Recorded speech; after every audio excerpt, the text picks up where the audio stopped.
Welcome to Armchair Expert. I'm Dax Shepard. I'm joined by Emmy-nominated miniature Maximus Mouse. Hey. Boy, do we have someone we love in real life here today. It's one of those moments where you pinch yourself. You did a little pinch. Yeah. A little pinchy poo. Samin Nosrat. She has the most amazing documentary on Netflix that we talk about often. It's called Salt, Fat, Acid, Heat. The reason Monica said it is I always change the order, that's not what it is. Say it one more time. Salt, Fat, Acid, Heat. But it's a documentary series, 4 episodes, compartmentalized salt, fat, acid, heat. Oh. But first episode is fat, not salt. Yes. And maybe that's why you flip it. Oh, that's a good, I kind of gave myself that same excuse when I was trying to memorize it. Yeah. Anywho, boy, did she deliver in real life. Guys, she's the cutest human being that's on planet Earth. She really is. She's the most joyful. Beautiful energy. Oh, we just loved her. We really want to hang out with her and cook. Yeah, I want that. She's tremendous. She's written an incredibly popular cookbook with the same title. She is accomplished in many ways that you'll hear about, and I really encourage people to watch that documentary. I don't like food cooking shows. I'm just going to tell you right now, I don't care about them whatsoever. Let's give this 5 minutes. Watched 3 hours straight. Yep. Incredible. All right. So enjoy, Samin. Also, we have new merchandise on our website. Yay! We just had a photo shoot. It was very awkward, but we found a way to have fun with it, didn't we, Monica? Sure did. So we have a lot of fun new shirts that Wobby Wob put together. He's so creative and talented. I'm so grateful for you, Wobby Wob. Good job. Thank you. Yeah. Some of your favorite expressions like Brick Shithouse have made it onto a t-shirt. That's right. And you can go to armchairexpertpod.com and order those. And while you're there, if you want to come see us live in the Midwest this summer, you can get tickets for Cleveland, Detroit, or Chicago. There are still some seats left. And please enjoy Samin. He's an armchair expert. He's an armchair expert. He's an armchair expert.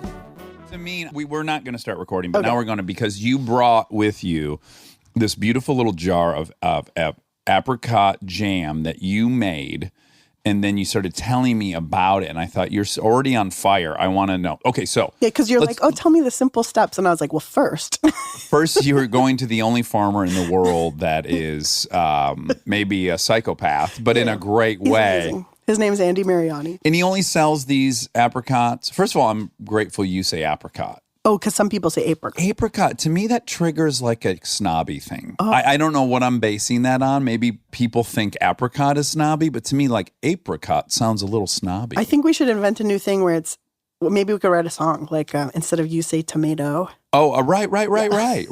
Absolutely. We should get Bob Mervack on that. Okay, so you were just saying a couple of neat things you were saying is that an apricot, when you have them and they have a color to them, like be it pink or red, and you were saying, I don't want to act like I knew because I don't. No, it's amazing because that's like a blush on the cheek of an apricot, you know? And so it is really like blush. It's where sun shone through the tree's leaves and landed on the skin of the apricot, and like it's like a suntan of a fruit. Oh. Which is so beautiful. Like, I never understood that, you know? I've had a lot of jam in my life. Sorry, misophonia people, but I'm kind of finger feeding myself some of this jam, and there's so much happening. I was expecting to just have like some sweet in my mouth, but there's some depth to this.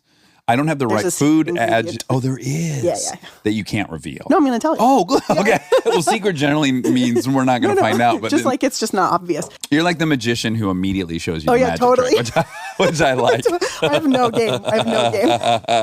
I like you. I think we should go out more times. Yeah. And in fact, let's go all the way. Yeah, totally. That's 100%. Okay, so what's the secret ingredient? It's called noyau. So apricots and almonds and peaches and nectarines and plums, they're all in the same family, like the same botanical family called drupes. Okay. Which is such a good name. And you said the lay person name is stone? Or stone fruits. You know, like fruit, anything that has a pit in it, right? But not an avocado. I was wrong But not an about avocado, correct. And if you take an apricot pit and you crack it open with a hammer, there's a little nut inside that looks like an almond. Wait, there's an even further nut within it. Because I think of that pit as being a nut, but it's No, not. because if you have ever seen almonds on the tree or almonds in the shell, it looks Yeah. almost like an apricot pit. Oh. So that's okay. just the outer shell. So if you crack it open with a hammer, there's a tiny little, it kind of is like a shriveled almond look. Okay. You're not really supposed to eat them raw because they have a tiny bit of cyanide. Sure. But if you toast them a little bit, it has the most heavenly taste of almond and magic and baby's hair. Yeah.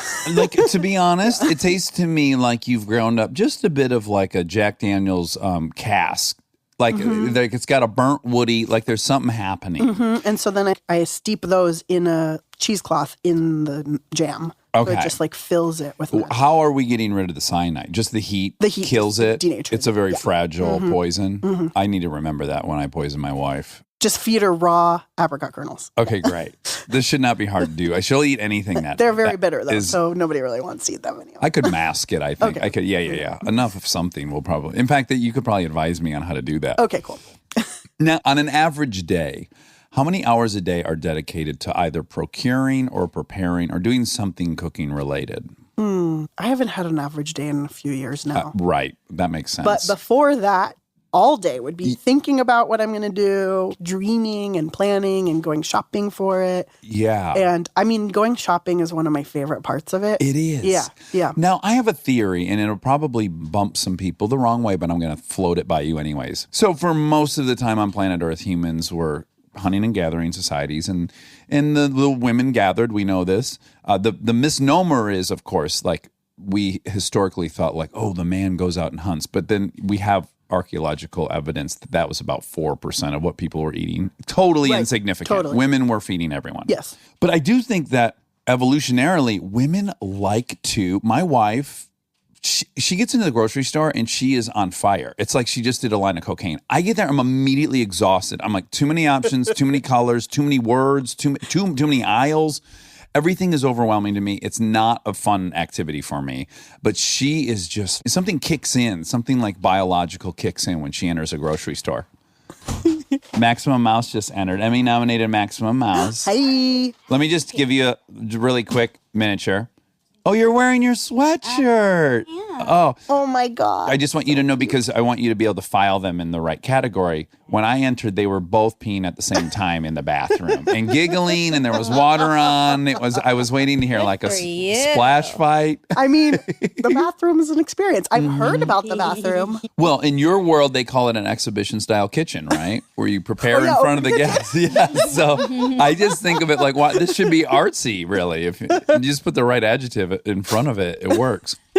But Samin was just saying, I said, if you retired tomorrow, what percentage of your day would be occupied with either procuring the food, preparing the food, eating the food? And she said probably the whole day virtually. Really? Well, also a big part of what I like to do is make the guest list.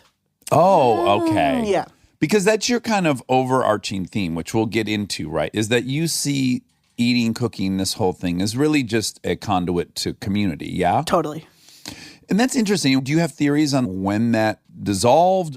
On a good day, I'll be like, it never dissolved. Right.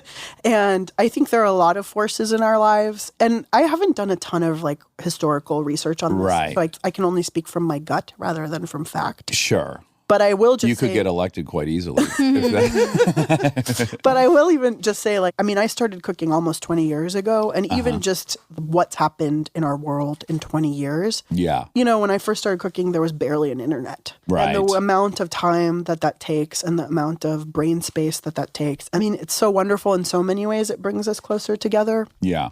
But also in a lot of ways, I feel like it puts sort of these like almost clear plastic barriers between us. You know, actually, maybe not even almost, like the screens. You know, like, right? So you feel close or you feel connected to someone. Yeah. You feel like you know what's up with them, but you're not actually with them. Right. And we had a great doctor in here explaining like what actually happens to your physiology by being close to each other. Like it can't be replicated. oxytocin. Yeah. You get Yeah. release just from looking in each other's eyes. You get dopamine dumps. All these things happen that you think intellectually are happening with this connection over the phone, but it's just It's not the physiologically same. impossible. Yeah. Yeah. It's not the But I same. think we could easily guess, though, that as both sexes started working, obviously there's less time to be out preparing, gathering the food, preparing the food and all that. I have to imagine that there's a clear correlation between the amount of processed, easily to heat up food explosion. It has to parallel. There is a lot of homework like about women's lib, and like, yeah. how that affected sort of home cooking. Michael Pollan, who's one of my mentors and has helped, he actually wrote like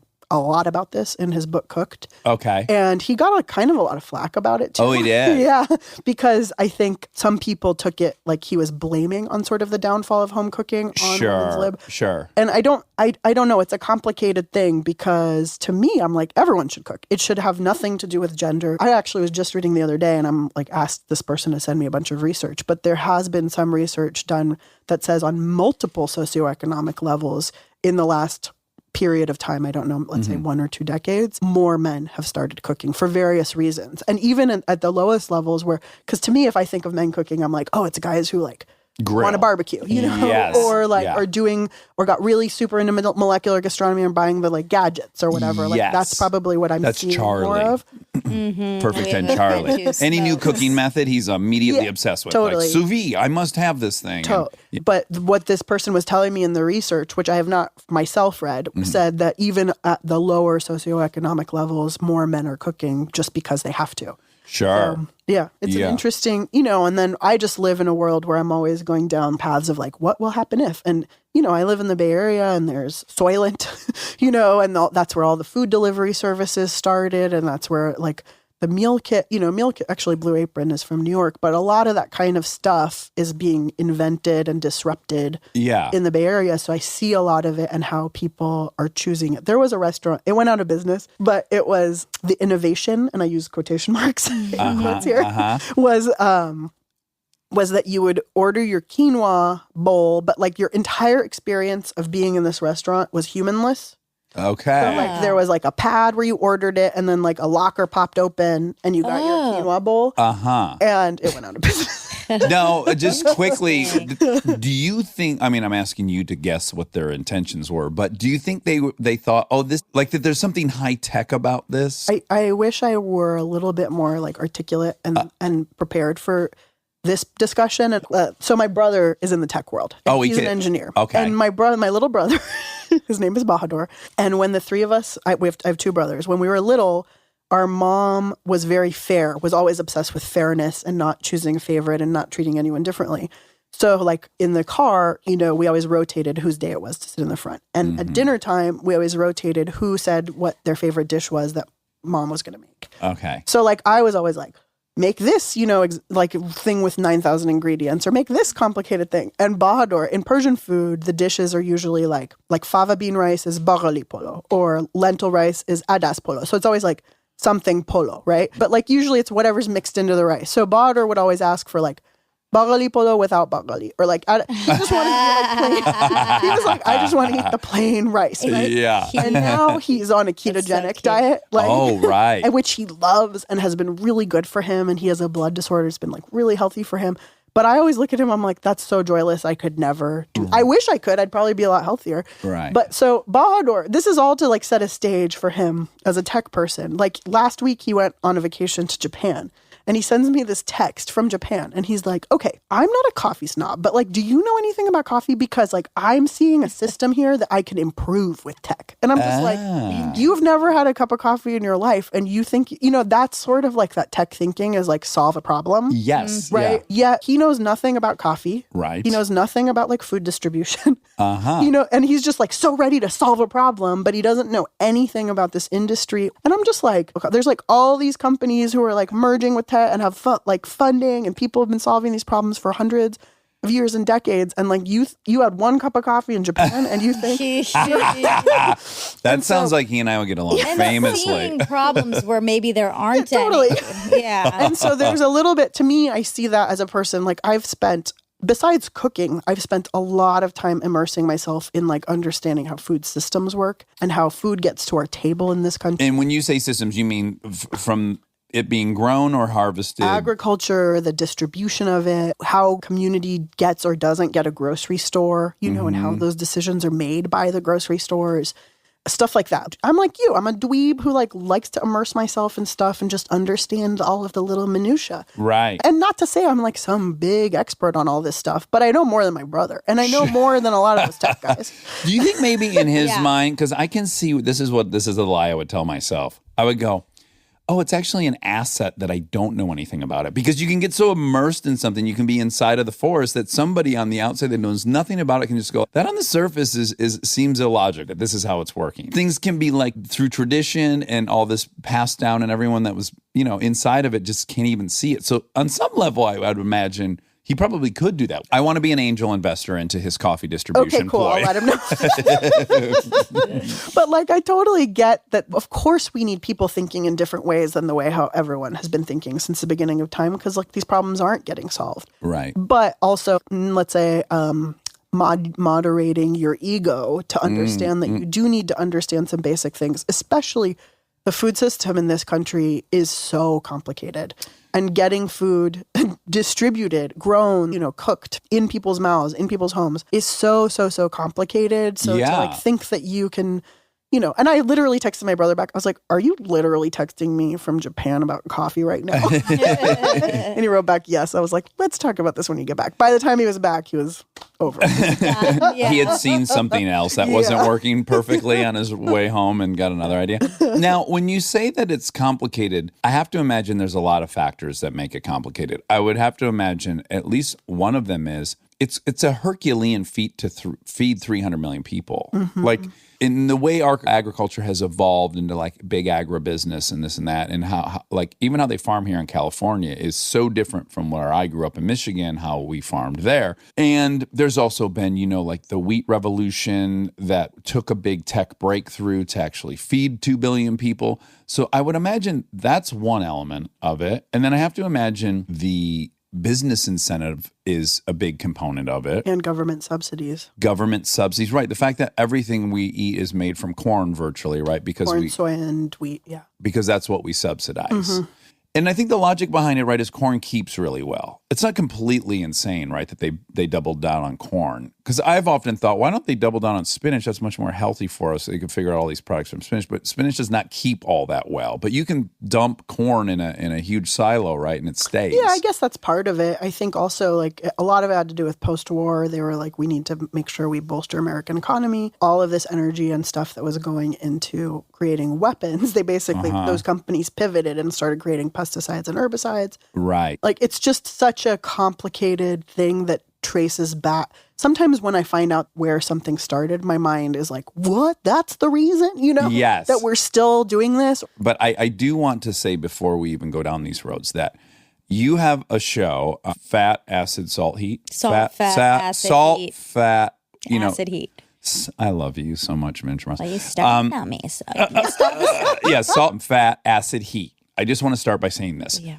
I don't like cooking shows. I'm not very interested.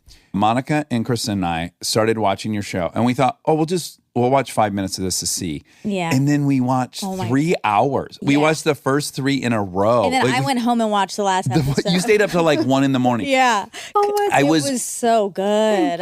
riveted with your show. First of all, it's just so elegantly shot. I've never been more hungry in my entire life. I was honestly saying to Monica, I'm like, we're booking plane tickets right now for Italy. Yeah. I can't go another week pasta right without now. tasting what she just showed us. Okay, so number 1, it looks beautiful. Number 2, it has some magic architecture to it that's not like any cooking show I've ever seen. It's not like you starts an episode by going like, well, I'm going to show you how to make veal parmesan today.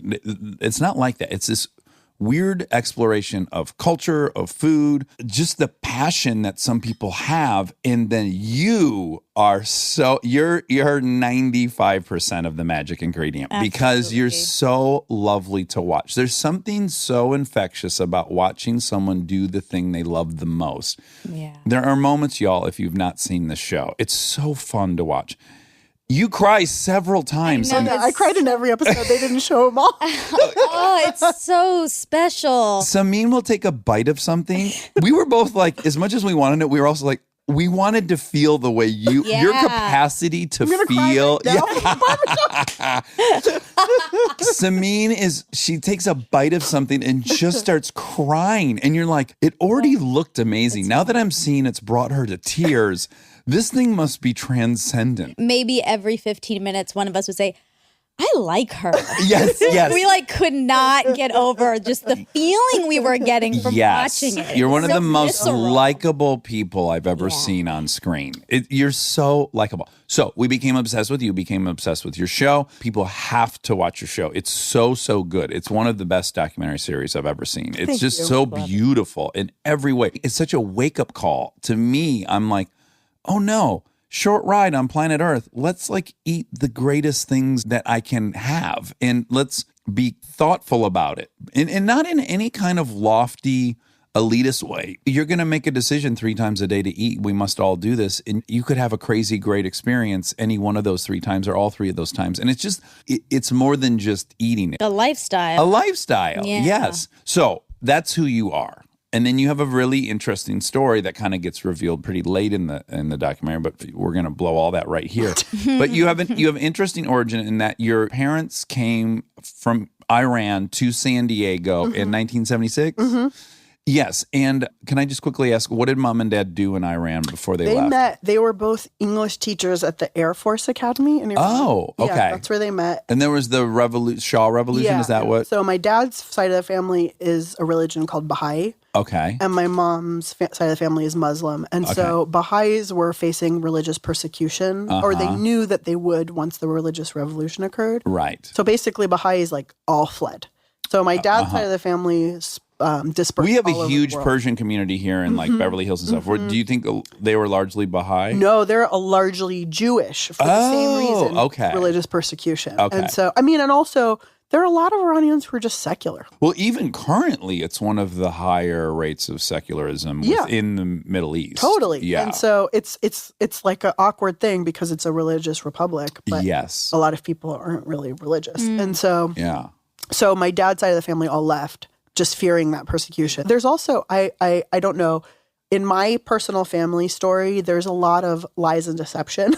Okay. And like gaps. So there's so much I don't know that has never been told to me. Right. So I can only sort of guess certain things. But what I've sort of pieced together is that people could tell for years that this was coming, that Right. the tone of the place was changing. Yeah. So they all left well in advance. So there was not really fleeing. Oh, so that's much good. So as there was just- like a planned departure. Although technically, I think my dad and his side of the family were technically sought religious asylum here. Right. But it wasn't the kind of like really, really intense like refugee that you see sort of on the news today. It wasn't like that. Right.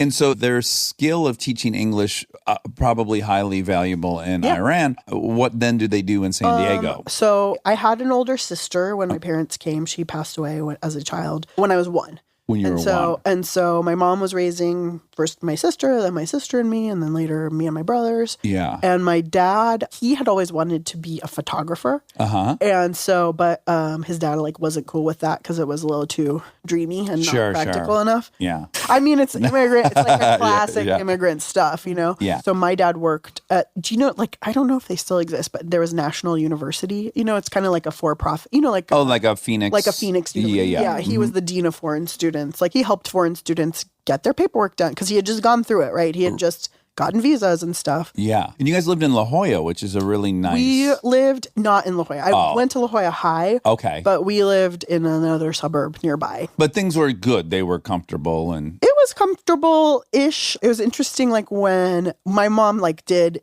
all the like typical amazing sort of like, you know, any mom would totally do this, but my mom figured out the rules to get me to get into the La Jolla schools because they were like better ranked. you know? Sure. And the only way I could get to go to them was to take Latin, which I'm really grateful for now, but at the time I was really pissed about.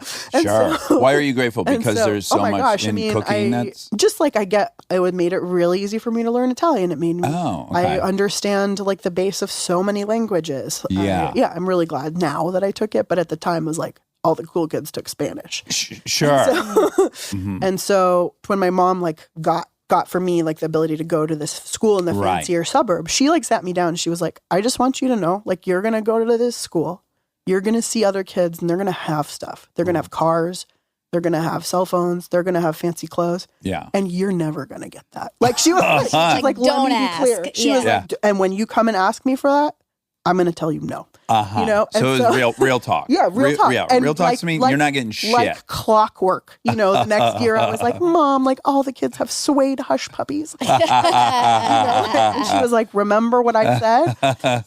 And so most of the Iranians at the school and in like who were around me were of a different socioeconomic class than I Right. was. And I didn't really fit in with them in that way. So it was this weird thing where I wasn't sure where I belonged. Of course, Miniature Mouse, we've explored her story a lot on here. And I was wondering how much you felt on the outside of all that. I have always felt on the outside. And I Yeah. think that that's like the defining thing of my life. Well, it can be. Yeah. It can become And an the super asset, poor. right? Yeah, yeah. Yeah. Yeah. And then it ends up paying off. Yeah, totally. And I feel, to me, I'm so just like acutely aware of what it feels like to not belong or to Yeah. feel like you don't belong. Yeah. That I feel like everything that I make now and do now, I don't want it to make anyone feel that way. And of course things do. Of course there is always that. Yeah, people seem to see, I don't know why, but good food or organic food or sustainably harvested or anything, pesticide free, it triggers in people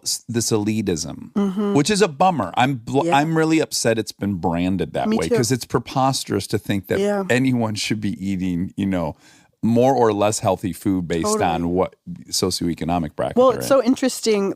I'm no stranger to this because Alice Waters, who founded the restaurant where I learned how to cook, and in a lot of ways is my ideological sort of like forerunner in cooking. She's always accused of She started elitism. Chez Panisse. She started Chez Panisse, yeah. And and she started the Edible Schoolyard, and like she is like 5,000 times a day accused of elitism. And I work in this office with all these amazing writers, and one of my friends, Twilight Greenaway, she has this thing that she always talks about that's so smart, where she's like, the whole thing got turned upside down because the labels that we put on food, we say organic and regular, right? We say organic and regular. But if you think 10,000 years ago, 5,000 years ago, 200 years ago, organic was regular, not using pesticide, not using, until there became like money and business and like labels and all this kind of stuff. Yeah. Then somehow organic became the thing that's for yuppies and for fancy people. I mean, originally it was for hippies. Like it was actually not fancy at all. Right. But as business opportunities sort of availed themselves in this realm, it's been pushed higher and higher sort of up the socioeconomic scale, or is perceived to be. Well, it is. Well, we can acknowledge that in general, it is more expensive. Like at least when I go to my grocery store, the organic produce is more expensive than the non-organic. So that's a reality, which is unfortunate. But that's also because there's like an entire certification process that you have to go through, right? Like it's just this business that's been built up around it. And I'm also really sympathetic to people who feel this way because when I met Kristen would regularly be going, this stuff in Costco and the aisles you shop in, that's not food. I'm like, what the fuck are you talking about? Like, you're so fancy. That's not food. What are you talking about? She's like, no, all those other aisles where they need to refrigerate it, that's food. Anything that would sit in a box for 14 years and taste exactly the same as it would 14 years before, that's just a shape that has perfume on it. Like, that's what you're eating. And I was like, you're fucking too highfalutin for me. What are you talking? No, a box of macaroni and cheese is delicious and blah, blah, blah. I mean, it is delicious. Well, first and You can't foremost, argue that. yeah, there's few things better than a box of Kraft Kraft, macaroni and yeah. cheese. I like to add 2 packets personally. But at any rate, I'm 12 years into this. I bet 6 years into being with her, I finally started accepting, oh yeah, those aisles aren't food. I mean, in the way you'd want food to be food. Yeah. And I now, it happened to me, like where I walk by all that stuff and I'm like, oh, that shit will be good for the next 40 years. That's not food. But again, no one was pushing it on me. I was triggered by that whole thing. And now I get it. It's so complicated, and I think about that a lot. Because the thing about food is it's, apart from sex, I guess, it's like the most personal and intimate thing in our lives, right? We put it in our body multiple times a day. It becomes part of us. Our childhood, our nostalgia, our memories, what we were taught by our families, our good times, our bad times, it's all wrapped up in that. Yeah. So trying to teach somebody, and I'm using air quotes here, or trying to change somebody, or telling them that their way is wrong or bad is so much more than like, you should be eating broccoli. No, or you're you right. should It be triggers broccoli. their identity. Yeah. Yeah. Stay tuned for more Armchair Expert, if you dare.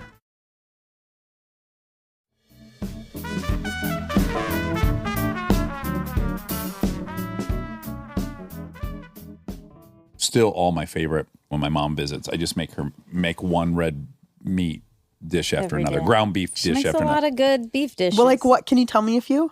Yes, so she makes tremendous spaghetti. She makes incredible meatballs. The meatballs are, it's so lowbrow. It's like you make your, because I make them as well. You got some onion in there, some onion powder. You got some breadcrumbs. You make some balls. You throw it in the big electric fry pan. And then you Ooh, put I in. love an electric fry Oh, pan. me too. You can cook anything in there. Then you pop in 1 jar of the Heinz 57 chili sauce.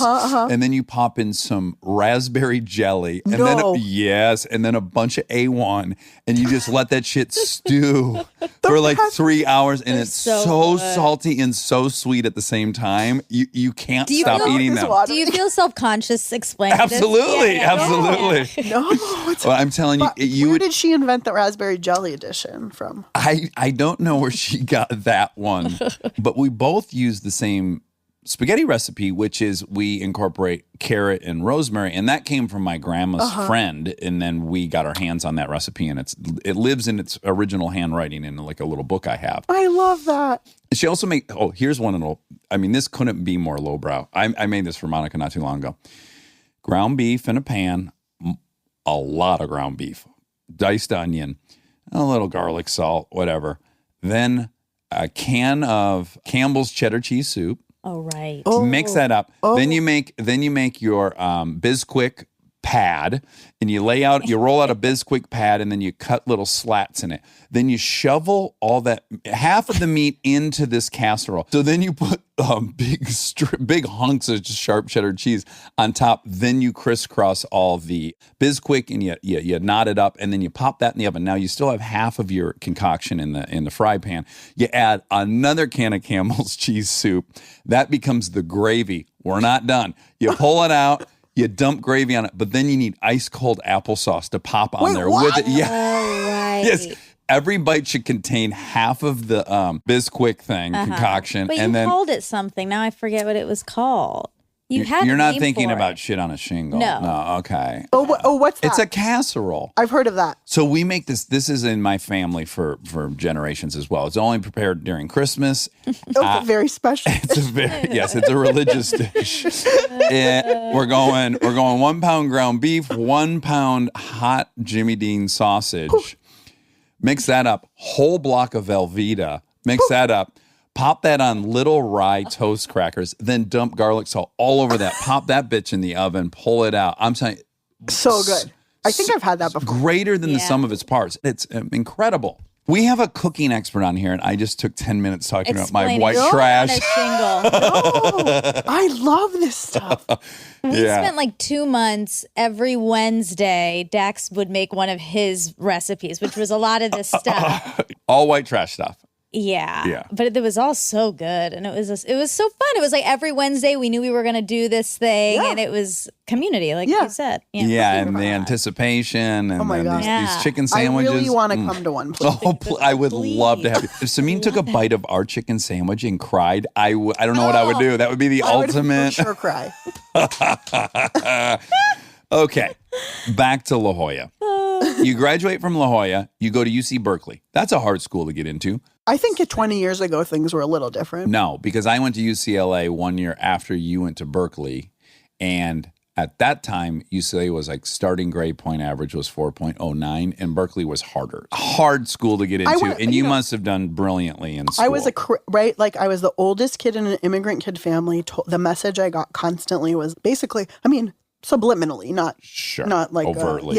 was like you are only as good as your grades, right? You are only as like worthy as what you accomplish. Absolutely. And so, and to me at my school, I was in the classes with basically all the immigrant kids, which were like the super duper advanced AP classes, stuff. which was very funny because I have this is like how desperate I was to be viewed as a smart kid because I wasn't sure that I had anything else that was worth anything about Of course, myself. yeah. When I was in 9th grade, I was put not in the like independent study super duper. I was just put in regular advanced, which was still regular like, advanced. You know what I mean? Like, which was still higher up than something. But all I wanted was like that to be on the like top tier. Yeah. So I came up with this crazy plan.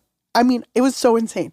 And I went to the high school counselor and I told the high school counselor that the teacher said I could be in the class. And then I went to the teacher and told the teacher that the counselor said. Can I tell you something? You'd be a great film producer because that's what they do. They go lie to the director that Brad Pitt wants to do it, and then they go to Brad Pitt and say Scorsese wants to do it, and neither of them wanted to do it, and they end up in a movie. It's genius. Yeah. So, and then they let me into the class and I was like, I've made it. But then something tells me you didn't get that accompanying feeling you thought you were going to get. No, it was like totally empty and horrible. And actually, after 10th grade, I dropped back down. I was like, I don't like this. It doesn't feel good. And that was in 11th grade. I had this English teacher who's really changed everything for me. And he told me I could write and he really encouraged me to write. And so because of him, I went into college knowing I wanted to be an English major. Right. So you go to UC Berkeley, you're an English major, and your goal is to be a novelist because you're not poet. You're a poet. Very employable skill. Yeah, totally. Yeah. Most poets are swimming in money and retirement funds. My parents were so proud. Did you have favorite poets that you emulated? I really loved humor in poetry. Okay. And so Thomas Lux was a great, very, very humorous poet. Billy Collins was sort of just coming around. And eventually he became poet laureate.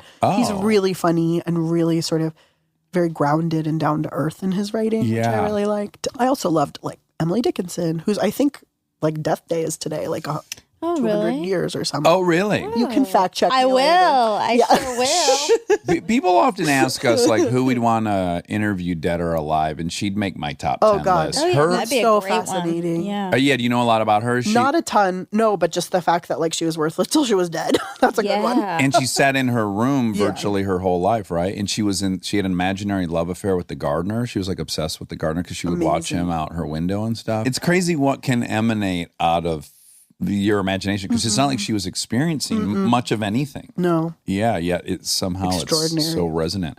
But yeah, was it hard to tell your parents you were going to do poetry, or did they not Nobody was care? very proud. I mean, everyone was in denial.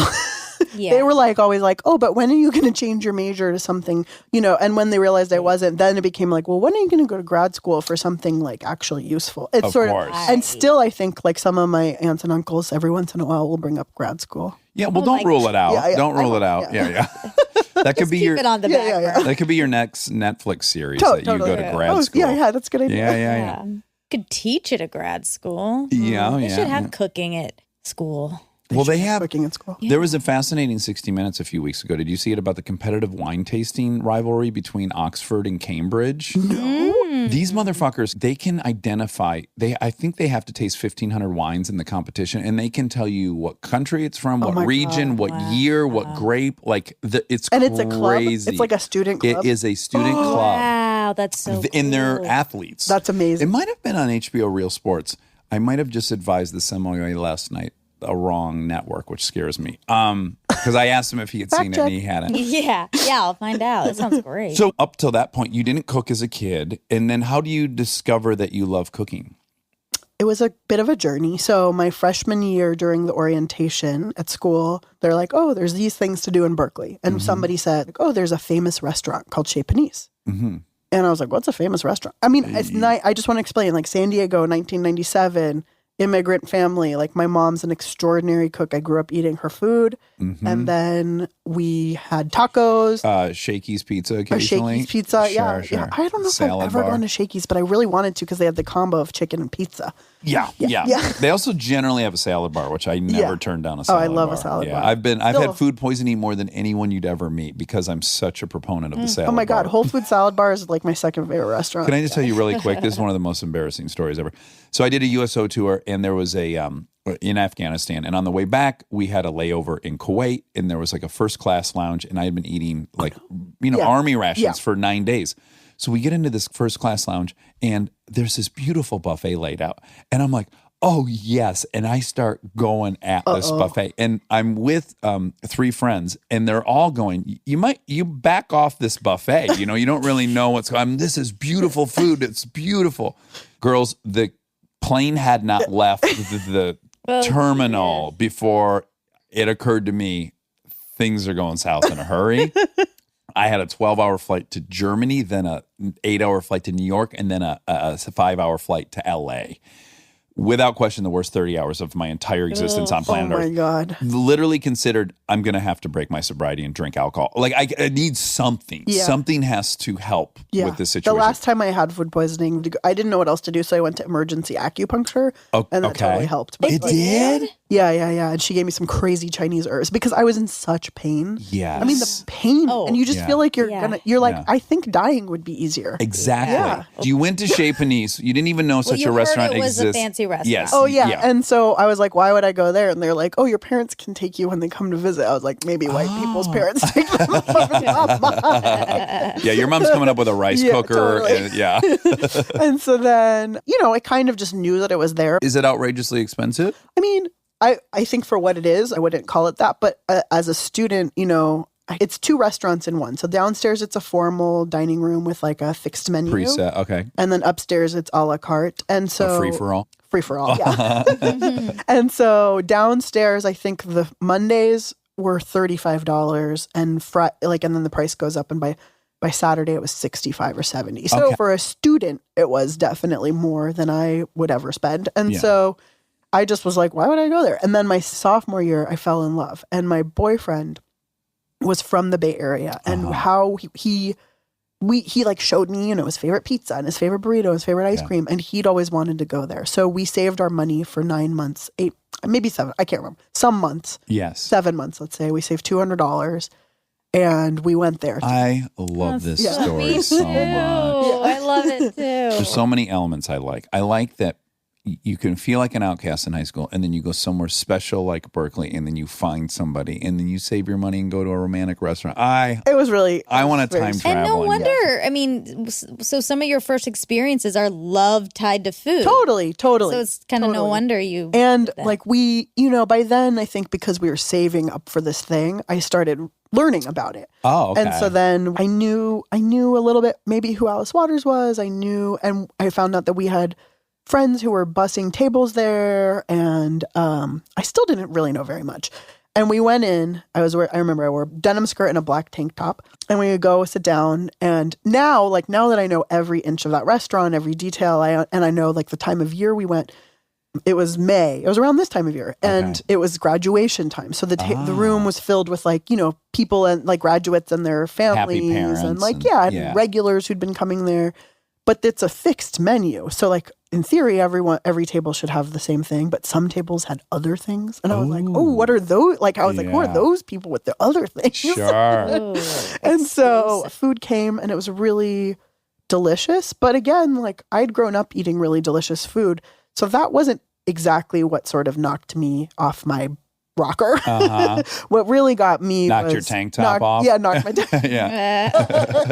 What really got me was just I had never been to a restaurant that felt like going to someone's really nice home. Oh, and that's what it feels like. Again, at the time, I mean, I was 19. I definitely was not aware of or couldn't have articulated all the individual things that I was seeing and feeling. But now that I understand, for example, like you walk in and there's these amazing flower displays. And at the time, and until very recently, Chez Panisse was the only restaurant in the country that had an in-house, like on-staff florist who now it's like everywhere you go. And on Instagram, there's these sort of wild style floral displays that look like a garden brought inside. And, the woman who started that like 40 something years ago at Chez Panisse is like the mother of that style. Like had I ever even paid attention to a flower besides like the dozen roses my mom bought once in a while? No, but like these things sort of like implant on some subconscious level. Like Alice is obsessed with copper and the way that light bounces off of copper and the way that makes people look in a dining room. It's really flattering light. And it's really warm light. And so there's all these copper light fixtures, and on every table there was a copper lantern. Later I learned that the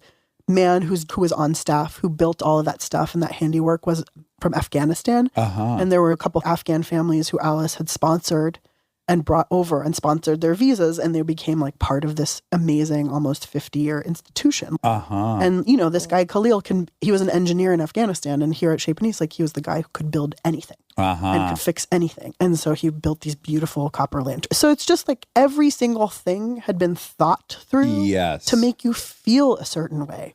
And I couldn't have ever put words to why I felt that way. I just felt that way. Right. And that was the first time in my life that I had ever had that, other than like maybe in my mom's arms, you know? Yeah.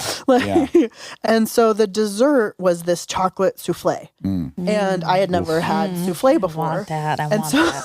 I want that. Totally, me too. I'm like, let's go. And so they brought it, and the server said, you know, and obviously we were sticking out like sore thumbs, like two kids, right? Yeah. And so the server was like, oh, have you ever had souffle before? Obviously not. And so she said, would you like me to show you how to eat it? So already I applaud you because I would be triggered by that. I would feel stupid and low rent, and I would have said yes. And then I would have destroyed it. I mean, Yes, of course I've had many souffles. I had one before we got here. And so she said, oh, you poke a hole in it with your spoon, and there was like this raspberry sauce, and you pour the sauce in, and that way every bite has sauce. So I took a bite, and she said, how is it? And I was like, oh, it's really good. But what would make it even better Oh, good. Wow. is a glass of cold milk. Because like I was too dumb to know many things. I was too dumb to know like how rude it is to tell the person in the restaurant what would make your thing better. Right. I You know, you'd have a hit on your hands if you served this with milk. Yeah, totally. And also to me, I was like, you know, your whole life, you're like warm brownies, cold milk. Like, warm chocolate chip cookie, cold milk. So I was like, this is missing milk. And she was like, you want milk? And I was like, yeah. So she went and she brought me a glass of milk. And then she brought us each like a glass of dessert wine to teach us like the refined accompaniment. Okay. Because only years later, like when I lived in Italy, did I understand that like in fine dining and European dining, like milk is considered for babies. And so if if you're in Italy or France and you order a cappuccino or a cafe latte after 10 a.m., they're like, oh, you're American. Like Yes. Italians only drink like, like anything with milk is baby food. Right. Ah, interesting. And so I was like, babies. if already I had not given away my uncouthness by asking for milk, I really had done it. Yeah. And so, I mean, I still maintain like warm chocolate. pretty- Well, Cold milk. yeah, I guess my follow-up question is, it did make it better, didn't it? Yeah, totally. Yeah. And There's a great burger place in Santa Monica called Father's Office. oh, I love Father's Office. But they don't fuck with ketchup, right? Yeah. And they don't mess with Diet Coke either. Totally. So when I lived on that side of town, I used to go with a backpack and I'd sneak ketchup in and I'd sneak a Diet Coke in. And I was like, I'm sorry, guys. This is already perfect, but it just got more perfect. No, Yeah. it's so good with that blue cheese. And so then I was very moved by this meal, and I always had a job throughout college, like to help pay for my stuff. I was like, well, maybe I can work here. So I wrote a letter. I mean, I had no idea who to write the letter to, so I addressed it to Alice Waters, and I said, oh, I had this magical dinner. Here's my resume. I've never worked in a restaurant. Can I please have a job? And I brought it in, and they were like, oh, you have to bring that to the floor manager. So they like led me to the floor manager's office, and when she opened the door, it was the souffle lady. And so even though by now, like it had been several months, like I went abroad and I came back, and then it had been several months, but we remembered each other. And so then she was like, oh yeah, you.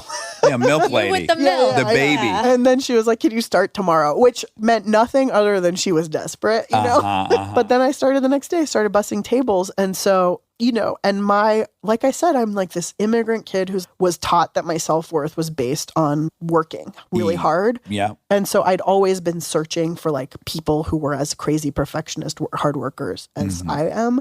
And that environment in that place was the first time that I was like, I found my people. Like my first day at Chez Panisse was the 28th birthday of the restaurant. I had been there for 28 years already. There was a system for everything. And so like when I was being taught to take out the trash, they're like, oh, you tie the bag in this way with this string. And then when you take it out, you put it in the trash can in this way. Alice doesn't like it another way. Right. To me, I was like, what? Like everything's been thought of. This crazy insanity is like my language. Yeah. And so I just was like, challenge accepted. Yeah.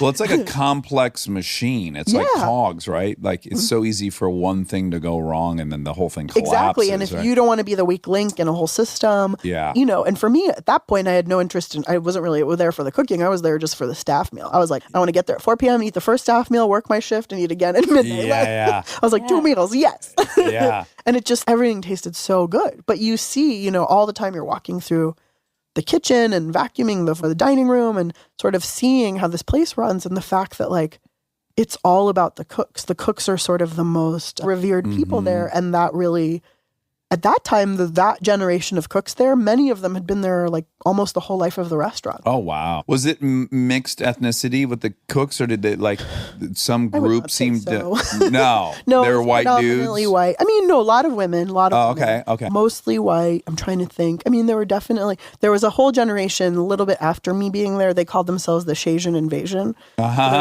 Asian, Chez Panisse. Yeah. A lot of Koreans and Taiwanese and like Filipinos and stuff, but primarily white for sure. And in fact, I only now, as I start to understand like systemic racism and stuff, do I have words for certain things that I could not have put my finger on in that time, that one of the reasons I felt so different was because I wasn't white. But like, I just was never even thinking about it. Sure. Yeah, of course. Everything's just normal. It's the one life you've had, and that's how life is. Yeah, so it's totally. like not even worth questioning. Like, Totally. oh, this is how it is. Now, how long before you worked your way up to cooking there? So that I bussed tables for about a year, but like within a month of being there, I have a journal from that time. And so in a month, I was asking them to volunteer in the kitchen.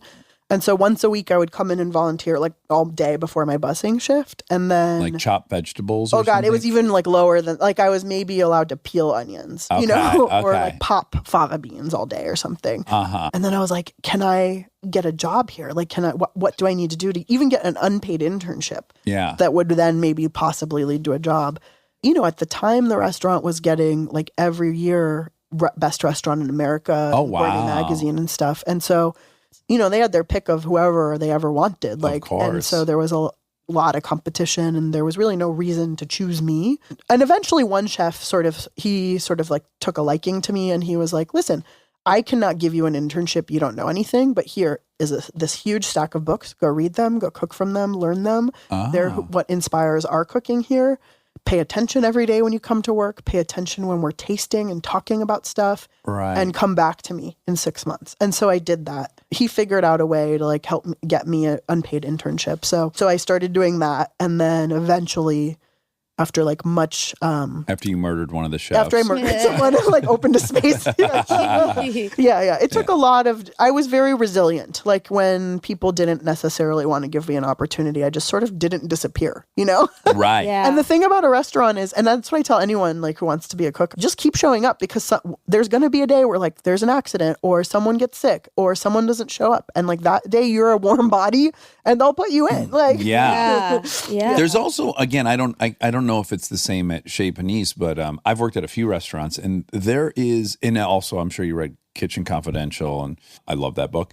It's a life in the fast lane if you work at it. I mean, people are fucking more, they're drinking more, they're doing drugs more. I have to imagine the opposite of your childhood my home. upbringing, for Yes, sure. yes. For sure. I mean, Chez Panisse, by the time I got there, it had definitely, I think there were the Coke years in the 80s. Oh, sure. I mean, there's probably still drugs and stuff while I was there, but I'm so naive. Like, I'm like, wait, people have sex? Like, I'm just, Yeah. I'm like, wait, people do bad stuff? Like, so there was so much, You probably of course just I was missed them. reading. I think I just wasn't even like operating on that wavelength. I was like, am I cutting this right? Like, Yeah. so there's still stuff where I'm like, people do bad stuff. Like, Right. But a bit of a culture shock, just that world. yes, of- totally. And the drink. The servers, they go out drinking afterwards. Yeah, Like people, it's like a and late night It's lifestyle. a totally different life. Even in, let's say, less like in just the enjoyment of food is almost like sport, right? Well, I have friends that are waiters around LA at nice restaurants, and their budget of what they spend on food blows my mind. Like it's just because that's their world. Like they're virtually working to eat at all these other restaurants. It seems common. And I fully did that in the beginning. That was my thing, was because I wanted to immerse myself in this world and learn about it. And I remembered everyone was talking about some place called the French Laundry, and I was like, why are we talking about a laundry place? Like, I had no idea, Yeah. and then like one year it won number 1, and it pushed Chez Panisse to number 2, and we were all like, oh, we got to go there. Like, what is this thing? Yeah, and now I've not eaten at Chez Panisse, but I've eaten at French Laundry one time with Kristen. And I'm not a foodie. I would not describe myself as a foodie. The reason I can say that place is special for me is that food I categorically I hate, I loved there. Oh, you did? Awesome. I don't like caviar. I don't like oysters. Their most popular thing is diamonds and pearls, right? It's caviar and oysters, I believe. I had a bite and I was like, I'll need 5 more of these. Like, there's no way that amount is going to do me after now tasting it. And just all the pageantry, the little egg coming out that had been sawed off at the top, and then the mother of pearl spoon, it was so crazy. It was so unlike anything I've ever experienced. And I said to Kristen, I'm like, this is adult Disneyland. Like this, It is. This is the most like erotic experience I've had outside of the house, and it just doesn't end. We started eating at 9:30. We didn't finish till 12:30. When they pulled it, they go, "Oh, do you want the white truffle with this?" I'm like, "Yeah, I want whatever you're selling." They brought that box out with the truffles. A guy put on white gloves to open it, and I said to Kristen, if they murder someone for our amusement, I won't be shocked. That's how heightened this experience is. Like, it's so crazy. What was your takeaway from that? I only have been there one time. Really quick, did you go at all with a little chip on your shoulder that you were a Chez Panisse gang and they had... I was just curious. Oh, okay. Yeah, you didn't go there to go like, how the fuck did they become number one? Oh, no, okay, not at all. okay, It was okay. also so much beyond when I was part of that thing. I was just so curious because by then I'd heard about it forever. I'd looked through the book. Yeah. I think for me, what I felt was that it was, and I say this in the most positive like version of the word, which is not so different than what you were saying. It felt like a spectacle. Yes. Right? Like to me, it was all about this like, very heightened experience. Yes. Where, I mean, and I was just from a service point of view, so impressed. Every person at the table had a personal server. So the food was like all put down like in a symphony. And so everyone got their plate at the same moment. I was there with some other food people. So we got like these weird extra level special treatment things. Whereas like the table next to us, everyone would get the same soup. At our table, everybody got a different soup. So then there was this whole thing where everyone decided we should all taste all the soup. And like 5 and like, it was just a lot. It was a lot. Well, the whole time I was eating there, I was like, this is something you would never do even more than once a year. No. Like, I mean, you couldn't eat at this restaurant once a week. Year, once a lifetime. Yeah. You're just like, you're aware of that. It's like a cruise to Alaska or something. You're like, well, I won't do this again. I spend a lot of time thinking about language, and I spend a lot of time thinking about like just the word restaurant and what the word restaurant means. And because there are all these lists like best restaurant. And so people think of restaurants as a place that you go to and you sit down and you order food comes and you eat it. But to me, what a chef like Thomas Keller or any of these other really great chefs in America and around the world who have taken sort of dining to that level are doing, it's a mistake to put it in the same category as all of the other things that we go to for many other reasons. Yeah, Denny's. And so Denny's, which you go to when you're hungry and you're driving somewhere, or you're it's the middle of the hammered night. and it's 3 in the morning. Or you can't afford to eat out, and that's where you take your family for. Or a in my special case, meal. your 6-year-old saw a sign in the window that said pancakes for $3, and then we had to take her.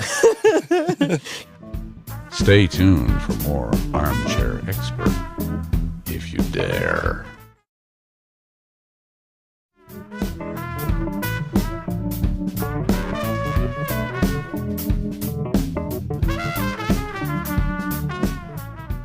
You know, for me, just as a writer and as a person who thinks a lot about this stuff, I'm like, man, I wish we had like a more nuanced language for this so that people don't, when they think of chef, there are a lot more versions of what that could look like and be like. It's kind of like they say the Inuit or Eskimos, that they have like 63 names for snow. Yeah, exactly. And we have a singular one. Yeah. Like if it has that importance in your life, it then deserves all these other. Yeah. So to me, the comparing, sure, within a category or like a one sort of stratus, I get.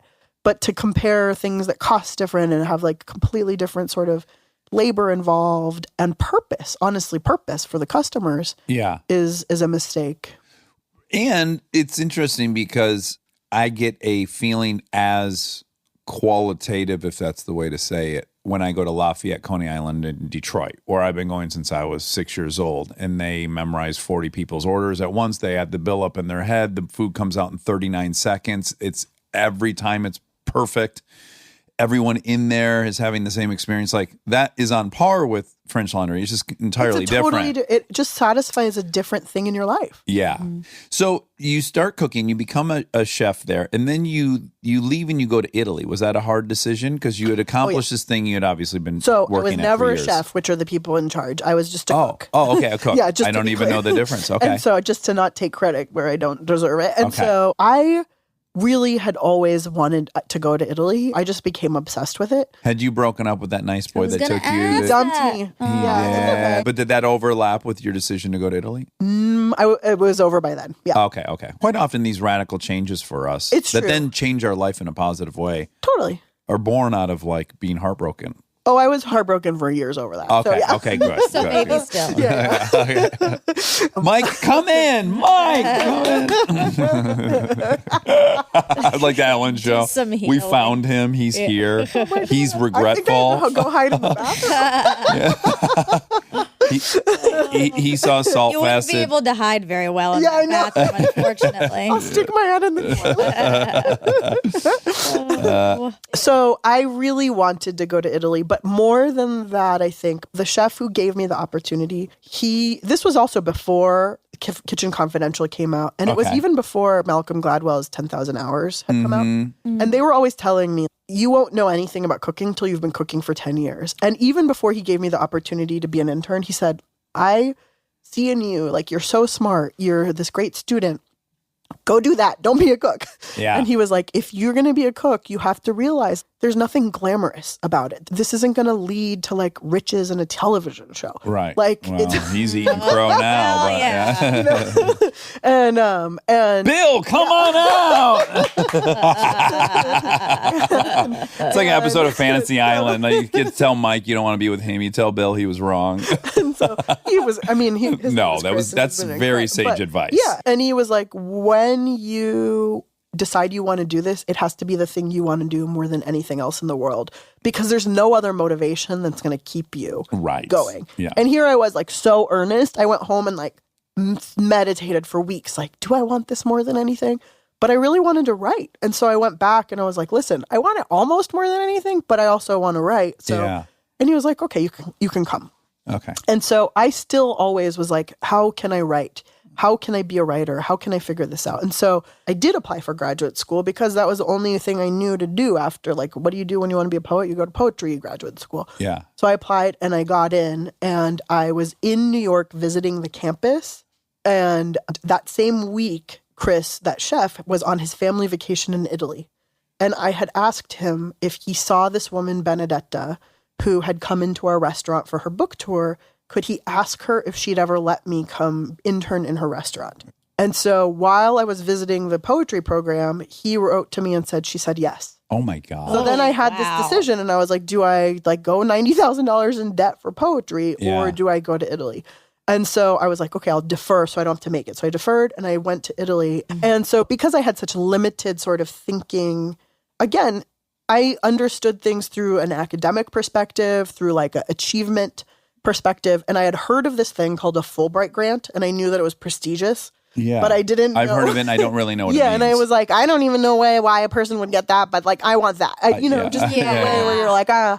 So I did the homework to figure out what it was, and it's a grant that like students, often people in graduate school or going into graduate school, would get.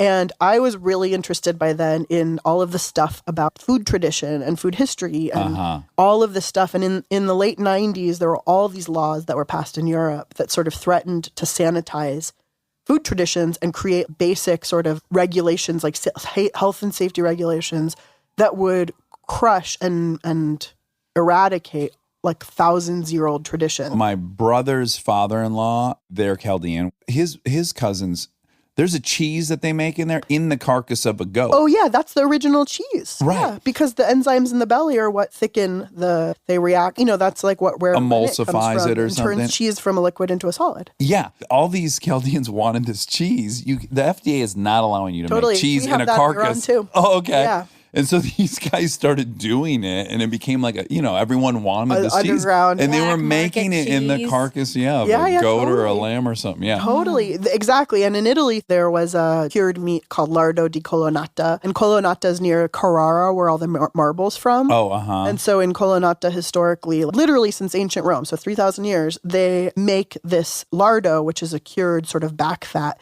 in these marble boxes that are kept in these caves. So it's very cool in there. And marble, I fact check, please, but I believe has like some antiseptic qualities. Okay. And so people for 3,000 years have been eating and making this, right? And fine. And then when these regulations were passed in the EU, Lardo di Colonnata was threatened to be stamped out of existence. Sure. And so because it was not like in a stainless steel kitchen in a refrigerated room. Yeah. And Generally good guidelines. yeah, totally. Yeah. And Italians were like, no, this marble is the flavor of our food. It's our terroir. It's our history. It's who we are. And so the people of Colonnata like revolted, you know, and they were like, we're not going to follow this law. And there was a period in the 90s where actually whole oven pizza was outlawed because really? anything, you know, Carcinogenic. maybe. And then again, still like Italians, they were like, fuck this, we're going to break the law. Right. But so I was super interested in all those things. And there was a little bean in Have you seen a Ferrari? It makes no sense. We make it anyways. Who? This car has no purpose for anybody but a man trying to get the attention of a woman. Totally. So Did you like him, Monica? No. Okay. she like turned her body away. They're can't- white. when he I can does do this, I it. can't They're do white. I'm allowed to do it. It's one of the 5 I know. things I I just can can't do. look at you when you're doing Okay. it. It's too Monica, what's the That's problem? better. Now I'm holding my hat in front of my face so you can handle it. Oh boy, it's a lot of this. It's a lot of A this. Ducati. Who needs nobody needs a Ducati, but to ride a Ducati is to feel passion between one's legs. God. Okay. Rob's like, oh God. A Fiata. Enough. Okay. Enough. Rob's I like, got I to was- stop this. Yeah, exactly. Okay, go on. and so, yeah, but I was very moved by all that. So I was like, I'm going to apply for a Fulbright grant to study and catalog these food traditions because I was like, this is a dorky, academically parent-approved way Sure. of doing this cooking and going to Italy, right? And This is also like clever. having cooking and be involved. So in order to apply for a Fulbright, you have to be able to prove proficiency in the language, which I didn't have. So this is a thing like only a 20-year-old or 22-year-old can do. Well, I was saving up to go to Italy. So I had, and at the time I got paid $10 an hour. So I needed But you to. get tipped out pretty nicely there, right? Not as a cook. Oh. So everyone's making more money than you. Oh, yeah, virtually. the cooks make the least money, yeah. Oh. Which is pretty true crazy. in most restaurants, yeah. Oh. Yeah. Well, the guy who owns Shake Shack, that was kind of his. Oh, Danny Meyer, yeah, he has a whole thing where he splits. But if it's built into the restaurant from day one, it's different. And California has certain laws Yes. that are a little bit trickier. It's even tricky for him. There's been a lot of, Yeah, but he is really great, and certainly in that respect. So then I was saving up, so I gave up my apartment. The chefs helped me find like a series of house sitting gigs so that I didn't have to pay a rent. Can I say one thing? I'm already seeing a pattern in your life that is so useful to acknowledge. You ask for help. Yes, I do. And I'll write the letter. Yeah. I'll ask for the thing. I'll be like, how can I do this? You know, Yeah, today, it's a- like, we it's were a having lunch. We're like, brilliant- how do we solve this problem? It's a wonderful way to go through life. I have such a hard time asking for help. I think personally, I have a really hard time. Professionally, I have a really easy time asking for help. Right. And but by the way, I have been asked for help or guidance professionally, and I always enjoy so much being a quote mentor to people. Like I get a lot out of it. I never assumed the people I would want help from would also get something out of it. I But know, anyways, it's 'cause just we a have no great self-worth. Yeah. Yes. Yeah. That's what I mean. Self-worth. Who needs it? I love you so I much. just want to missed hear the you. rest of the story. I know, but I missed you. I missed you I've been too. gone for 4 days. Yeah. I'm happy to see you, and I Happy was to see you. trying to spin the knife in your tummy a little bit. You did it. Okay. You sure did We're it. back where we left off. So the house sitting place was an hour away from Chez Panisse, and my job started at 6. So I'd wake up at like 4, drive to work from 6 to 2, take a nap on like a friend's couch, drive to San Francisco from across the bay, take a 4-hour Italian intensive class, and then drive an hour back. Like it was just insane, And then I like bamboozled the teacher into like marking that I was proficient when I really wasn't. Sure. And then I went to Italy. Then I went there and I worked and I learned and I did all the homework and I like continued. And you got a So you got Fulbright? the- yeah. No, I continue. It took me. I was still doing like all the research to fill out the because it's a lot of. You have to do a whole grant proposal, and so I was sort of meeting people and proving that I had the connections because I wasn't going to go through university. Did I know people in the food world who would help me? And I did that while I worked for Benedetta, and I applied and I became a finalist, which I was so excited about. And then in order to not disqualify myself, I had to leave Italy. So I came back to wait for the results, and then I found out I was the first alternate. And I was like, this is a terrible heartbreak. My God. And I didn't know. I So was much just like, work. that was my plan. Like, what do I do now? And Benedetta just said, just come back. Like, you don't need that. Just come back. So I went back and I worked another 1.5 years with her. She also, the thing that was so wonderful was Chez Panisse is an extraordinary restaurant with a kitchen that is so unique because it's built to teach cooks. It's a teaching kitchen. Oh. And the menu changes every day. So over the course of a calendar year, or if you're there for longer, like you get to do everything new every day. And you learn all of these ingredients and you get so intimately acquainted with them. And there's such depth of experience in the restaurant that like everyone else can teach you something. It's amazing. And I felt so lucky there. But also, it's a huge place relatively. And I went to Italy, and there were like 3 people in the kitchen. And all of a sudden, I was given so much more responsibility. And doing things, if I had stayed at Chez Panisse, like it would take me 10 years before they'd let me touch a fire in that way or whatever. Yeah. And I got this direct mentorship from these 2 incredible women. And so that was really, really powerful and really special. And it gave me so much confidence. And so when I came back from that, Chris, the chef who'd opened the door for me at Chez Panisse, had left. And he opened a restaurant in Berkeley, an Italian restaurant. So I went to go work for him because I was like so, Perfect. immersed in everything Italy by then. Yeah. Is she in the documentary? Yes, she's the one that I make pasta with. Right. and the one I do Okay. it. Yeah. Yeah. There seemed to be a sweet history there. Yeah. That Italy was my favorite of the fat. The I think it's episode. my favorite. I mean, every They're time I all say a so different good, thing. though. It is. It was interesting to see where we all fell because Kristen's favorite was Acid Mexico. Like that, she was the most hungry watching that. I was definitely Italy. I'm like, I'm going to go Yeah. there and I'm going to kill myself eating. Yeah. It was hard for me to decide between Italy and Japan. Oh, the salt thing really got Yeah, you. it was just so, I was weeping like a crazy person in the soy sauce factory. The guy and the generations and the bacteria, and he's the steward, and the thing tastes so good. And they were like, I was like, why didn't you use any of the crying footage? And she was like, you actually looked insane because the guy didn't speak English. He didn't know why you were crying. Sure, Like he just looked He's confused scared. and you look crazy. Yeah. Yes. So like we couldn't use it. But there's something really mystical about that episode, I think, which I really like. But the food, the Italy one for me. I mean, just also. for just texturally, I Like the wanted. pesto. Oh, the pesto looked so I wanted good that with that. tagliatelle bolognese. Yeah. I was like, I bet that is the best bite It's of so good. pasta you could ever have. I want that so bad. So Oh my God. you go to work at the Italian restaurant in Berkeley. How do you end up deciding to make your cookbook? So I wasn't probably clear at the beginning, but your show, Salt, Fat, Acid, Heat, is also the title of your cookbook. So because the menu at Chez Panisse changes every day, and because like they had given me this stack of books to read, in my mind, by the time I entered the kitchen, I was like, okay, cool. Like everyone here has just memorized 40,000 recipes. Like that's how you guys know how to do everything every day, no matter what, without a cookbook. Right. Like literally. 'Cause they don't use No, a they're like not cookbook. measuring anything, nothing. They're just like, oh, a little bit of this, a little bit of this. I'm like, what is happening? I started to see that this pattern of these 4 elements was like, no matter what we were making, no matter where in the world it came from, it was this universal thing. Well, that's what I was going to ask you. Was this the way you've categorized it into 4 elements? Was that proprietary to you, or was that a known thing in like if people go to culinary school? Are you the first to have this take on it? I think the articulation of it is mine, but the like theory, I think, well, so after like probably 2 years in the kitchen, I went to Chris and I was like, I see this pattern, salt, fat, acid, heat. And he said, yeah, duh, we all know that. And I was like, but nobody told me it. Yeah. Right. And he said, yeah, but that's just how we all cook. And so every cook or every chef I know, nobody's come to me and been like, you're wrong. Yeah. I just don't think anyone used those words and like organized it in that way. Yeah. I don't think I invented anything. I think I invented a way of talking about something. Right. Even as a young person, like in that kitchen early on, I was like, one day I'll write a book about this because this is this thing that these people understand and after all these years of experience. And yet it was not in any of these books and no one ever explained it to me.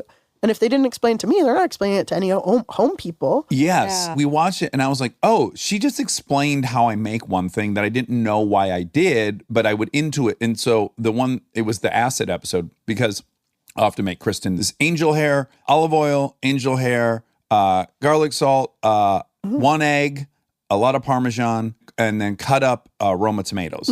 And half of them I cook in there and then half I add later. And what I didn't realize I was doing is I would make it, I'd take a bite, and I'm like, it's a little bland. And then I would add more fresh tomato. And then now all of a sudden you could taste the Parmesan cheese and all that. I didn't know what was happening. But that's what you were doing. On accident, I was doing something. And I was like, oh, now this all makes sense. I was like trying to find that balance between the acid and the fat. The example I always use is anybody eats Mexican food, like you're like, or like I always get bean and cheese burrito. So I get my bean and cheese burrito and I'm like, what do I do to this? Like, or if you especially get like bean and rice and cheese, it's very starchy. Yeah, So you're love it. like, oh, I have to put sour cream on it. I have to put guacamole. I have to put salsa. And you do it until it tastes right. But what you're doing is sour cream is acid and fat. Salsa is acid. You know, guacamole is salt and acid and fat. So like you're doing those things. You just don't have the words for it. I just help create language so you understand how to talk about it, which helps you understand why. So that next time when you're making a new thing and you taste it, you're like, oh yeah, this doesn't have that thing that when I get my right bite of pizza or my right bite of Mexican. Right. And a lot of times for me, it's just, it tastes murky. Like I can't isolate anything. Yeah. That's like when I've fucked up. I'm like, I don't know, it's mush. I don't know. I wouldn't know whether it needs more salt or more this or whatever. Oh yeah, that happens to Like me. when you mix all the paint colors together and you're like, oh, we have black. That Okay. happens like in things like chicken salad. Anything that has like a million ingredients, a lot of times that happens for me. Right. Then I have to take a break and come back later and taste it again. Yeah. And you're a big proponent of tasting a lot Totally. while you eat. Yeah, you got to taste the whole way. It's not just going to magically taste good at the end. Yeah. Right. And so I knew the whole time I was cooking, I knew that this was my system, my philosophy. And then I always, you know, as a cook in a restaurant, like 5 minutes after you start, somebody comes in even like less experienced than you. So you have to then teach them how to do the thing. Right. So over time, I developed my own vocabulary for it. And I was suddenly teaching younger cooks, like, this is how you make a vinaigrette. You have to balance this, this, and this. So then in 2006, the writer Michael Pollan, who I really admired, who wrote The Omnivore's Dilemma and The Botany of Desire, he had a reservation at a restaurant and I saw his name in the book. So I wrote a card. Here I am again. I wrote a card and I said, I admire you so much. I'd love to come audit your class at the Graduate School of Journalism at Berkeley. And he wrote me back and he said, okay, come talk to me. Initially, he didn't want to let me in their class just because it was really little class. And then I persisted again and started me back down. And then that was a really important thing for me, not only to get to work with Michael, but because this class of young journalists really became the foundation of my writing community and my like there are documentarians and radio producers in there who now are amazing. You know, that was 13 years ago. And so still like my community that I have really leaned heavily on, especially because I didn't go to graduate school and I didn't know what a pitch was or like what a 500-word story is or like there's all these weird words like nut graph. I was like, what's a nut graph? You know, like my editor would write me back nut graph and I'd be like, run over to Malia's office. I was like, Malia, what's a nut graph?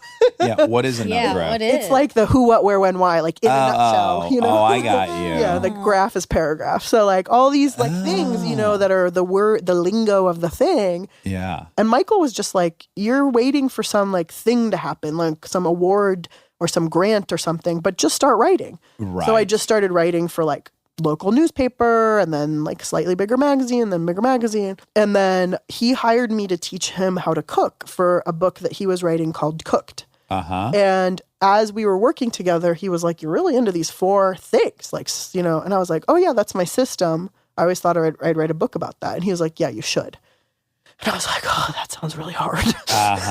He gave me really good advice. And he said, listen, like you live in a delusional universe where everyone who you know who's written a book is already famous in some way. Yes. And so you have this idea of what a book is or what sells a book. Yeah. But you're wrong because what really sells a book is a unique and powerful idea. And this is a unique and powerful idea that I've never seen anywhere else. So stop trying to do the cool thing and do this thing. And I was like, I don't even know how to start. And he said, go teach the classes. Teach the classes over and over again. Make yourself a curriculum. And that curriculum will become your book proposal. So I did that. I taught the classes for like 3 years to anywhere, like senior citizen center, children's area, you know, cooking school or whatever, on a farm. And as I taught, I sort of saw how to talk to people. I started drawing myself like little diagrams to explain stuff. So Michael, who I really was trying to emulate as a writer and a thinker, he does this amazing experiential kind of journalism where he starts as a newbie and goes on the journey and takes the reader with them. So he can talk about very complicated stuff, like the food system and corn subsidies, but without talking down to you because he's learning too. He starts on your level. Yeah. And so I was like, oh, I want to do that. So I tried to sort of do that both in person and on the page. And I realized I couldn't because my job was to have authority because I am your teacher and you are coming there for that reason.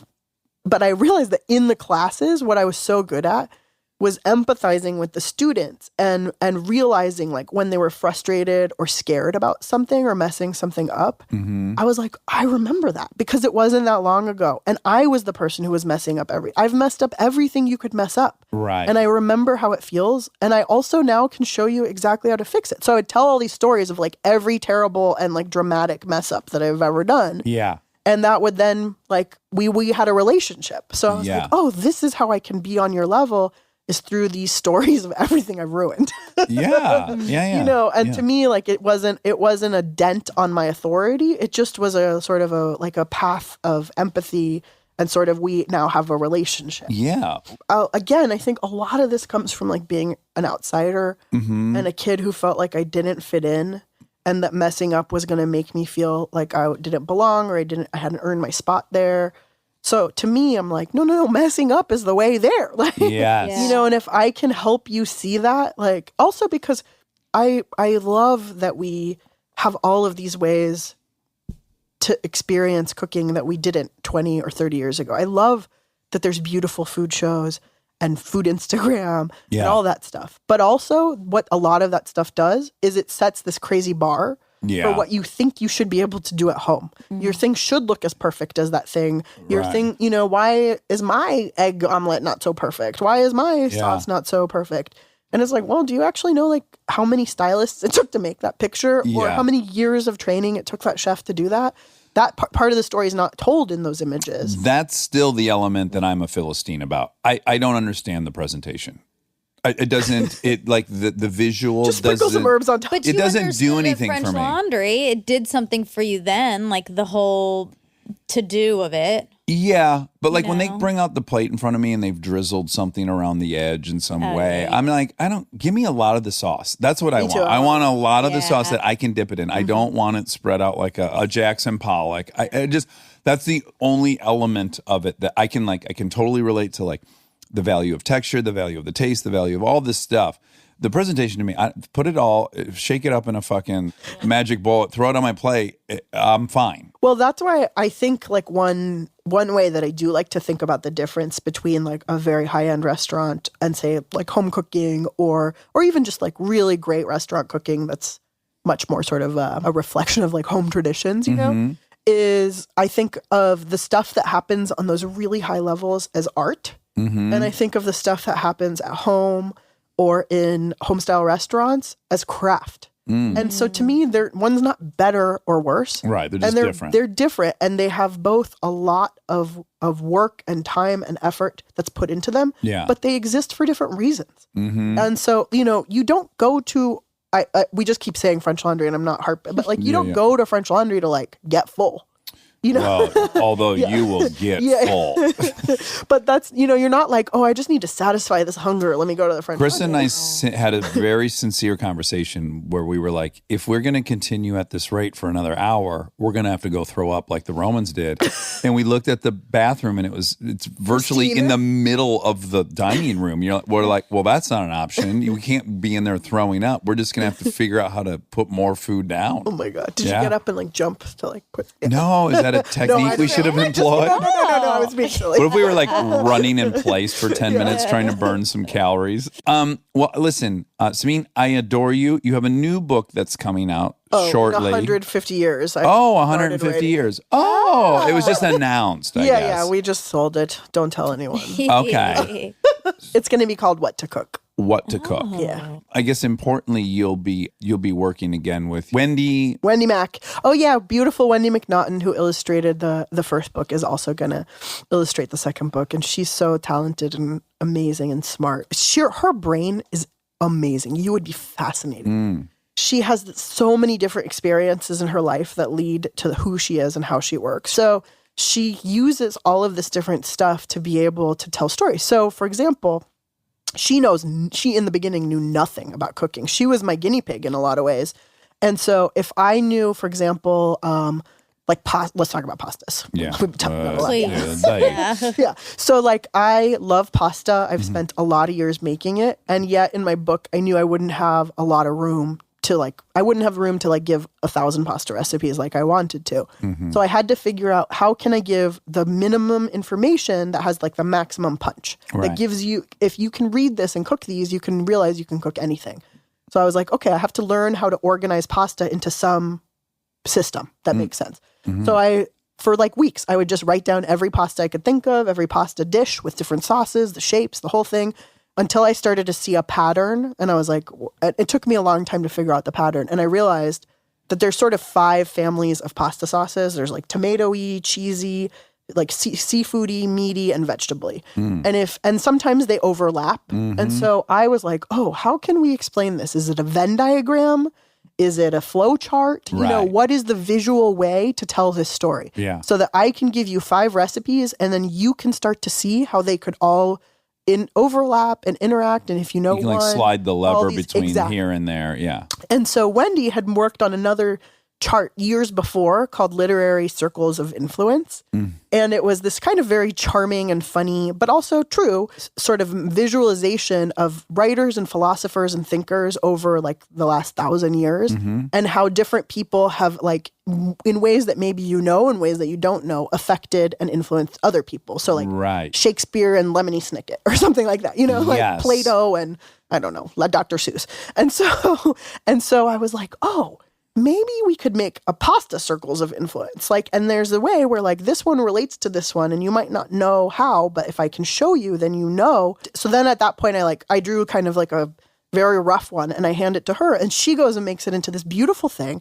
And she also puts her own very funny spin on it. And so when I had kept calling them like pasta families, she titled it Pasta Nostra, the intermarriage of 5 great families, and made this mob joke. And so it's just like, there's a lot of like very fun, that kind of stuff between us where, and a lot of them were just visual puzzles where maybe my brain doesn't work in that way, but I knew that there was some way to connect things. I just didn't know how. And so especially for the next book, which is all about decision making, this all started because I was trying to think of like what cooking show to do next. And Netflix had suggested that I should think of an idea that I could do in a studio. And so, but I was like, my heart will shrivel and die if I have to do like a regular cooking show because that's not what I care about. And the like concept of those is you show up and you're like, today we're going to make this, and this like contrived sort of like fake dinner party or fake story or whatever. And I was like, well, what if it wasn't about a fake story? What if it was a real story? And what if it was the real story of like my actual day? And that way I could actually teach you how I got to what I'm going to make and why I'm making those things. And also, you know, like even in a magazine, if you like see a spread of recipes and they've created a menu, that menu may have nothing to do with your reality, right? Like you maybe at your house, you don't have that much counter space or you don't have that kind of time, or that grocery store is not near you or whatever. So if I could actually, in the same way that I broke down, I guess, how to cook, I could break down the decision making and like what's the right thing to cook based on maybe if your kids are screaming their heads off and you have to have dinner ready in 20 minutes. Or if like it's Thanksgiving, at Thanksgiving people are always like, I can never get everything cooked because everything is in the oven and I know I have enough oven space. So how do you think through that?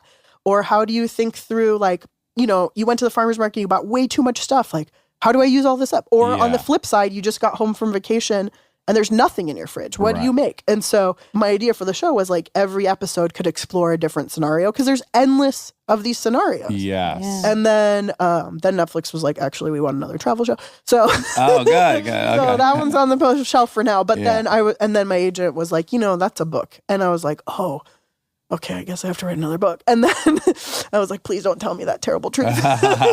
and then we immediately realized that kind of like flow chart decision-making thinking is meant to be illustrated by Wendy. Like that's what she's so good, is me teaching you like, look at this, if this, then this, look at that, if that, then that.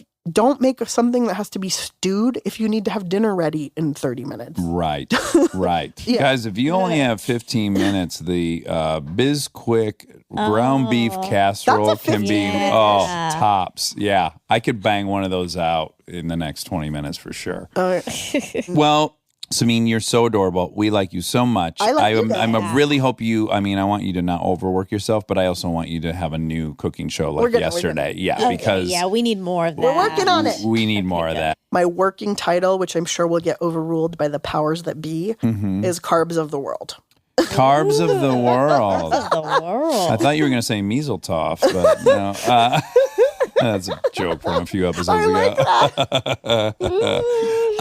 Well, such a delight. I really hope you come back when you do finish another so show or fun. another book. Yes. Well, only if next time we can record the episode in the kitchen where Oh. maybe you make me something and I make you something. It's such a deal. And my wife will be blowing her brains out in the kitchen because this is a right she believes she would have earned. So she's got to sit there and watch me cook with you. It'll be great torture for her. That's true. It'll work on a lot of levels. Okay, cool. Okay. I love you and good luck. Love you. Thank you. Thank you. And now my favorite part of the show, the fact check with my soulmate, Monica Padman. Ready to party? Yeah.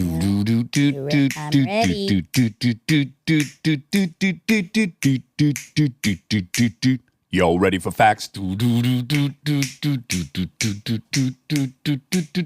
Great song to do because there's no lyrics. That's Instead true. of, all ready for this? And it gets people pumped up. Yeah. Is everyone pumped up Win-win. for Samin? She was so beautiful and lovely and wonderful and special. You know, we already were in love with her, is fair to say. And then you had that physical in-person interplay of whatever Present. shit travels between us that we're not aware of. Uh-huh. And we went to attend, didn't we? Yeah, she's wonderful. I don't say this lightly. We want to hang out with her desperately. Oh, yeah. At home, watching TV, making food. We want her in our life. She has a great energy. One of the best I've ever seen in my life. And I've seen a lot of energies. Yeah. What if people with fucking misophonia didn't like to hear shit unwrapped? I'm growing more and more resentful towards it. We started out with very pro misophonia, and now I'm getting resentful. But it's not just misophonia. It's just extraneous noise. It is very distracting when you're listening to something. Don't you love it though on like a well-produced podcast like Stereo Lab where there's all that Foley and sound effects? You hear people's feet in the grass and stuff. I love that. Yeah, that's not what's happening when there's just like random weird bad noise in the Oh, background. okay. Well, I was unwrapping, just so the listener will know, a new package of nicotine toothpicks, which I've transitioned off of chewing tobacco. I'm now on day 13. And I'm banging back, I don't know, 35 now nicotine toothpicks a day. So I got to unwrap them a lot. And it's going to just so happen that sometimes I unwrap them on the program. And I apologize to people with rhapsophonia. What flavor are they? This one's cinnamon. I thought it would pair well with the soda I'm drinking. I actually think about that, right? Because I have wintergreen and I have cinnamon. Right. Wintergreen does not go with coffee in the morning. Sure. It's a bad pairing. Yeah. A sommelier would throw up, Well, puke up his lunch. okay. Okay, or her lunch. But cinnamon and coffee, well, that's a well-worn path. Everyone likes like cinnamon coffee mate flavored creamers. Really? I Do don't know. they? I don't know. I don't think so. I But think how about a it's cinnamon? vanilla. What about a cinnamon stick in hot beverages like cider? Yeah. Yeah, not really related to coffee. Anyways, you can't get through a wintergreen one with the coffee, but the cinnamon one does work nicely. So if anyone's thinking about transitioning off of chewable tobacco to nicotine toothpicks, get cinnamon for your coffee. But are you drinking coffee? No. But because I had a great experience with my coffee, I thought it might pair well nicely with my DC. Okay. Does that make sense? Sure. We just went down a road of coffee and then you weren't even drinking coffee. No, and the visual I thought of was actually cider that you put cinnamon in. Yeah.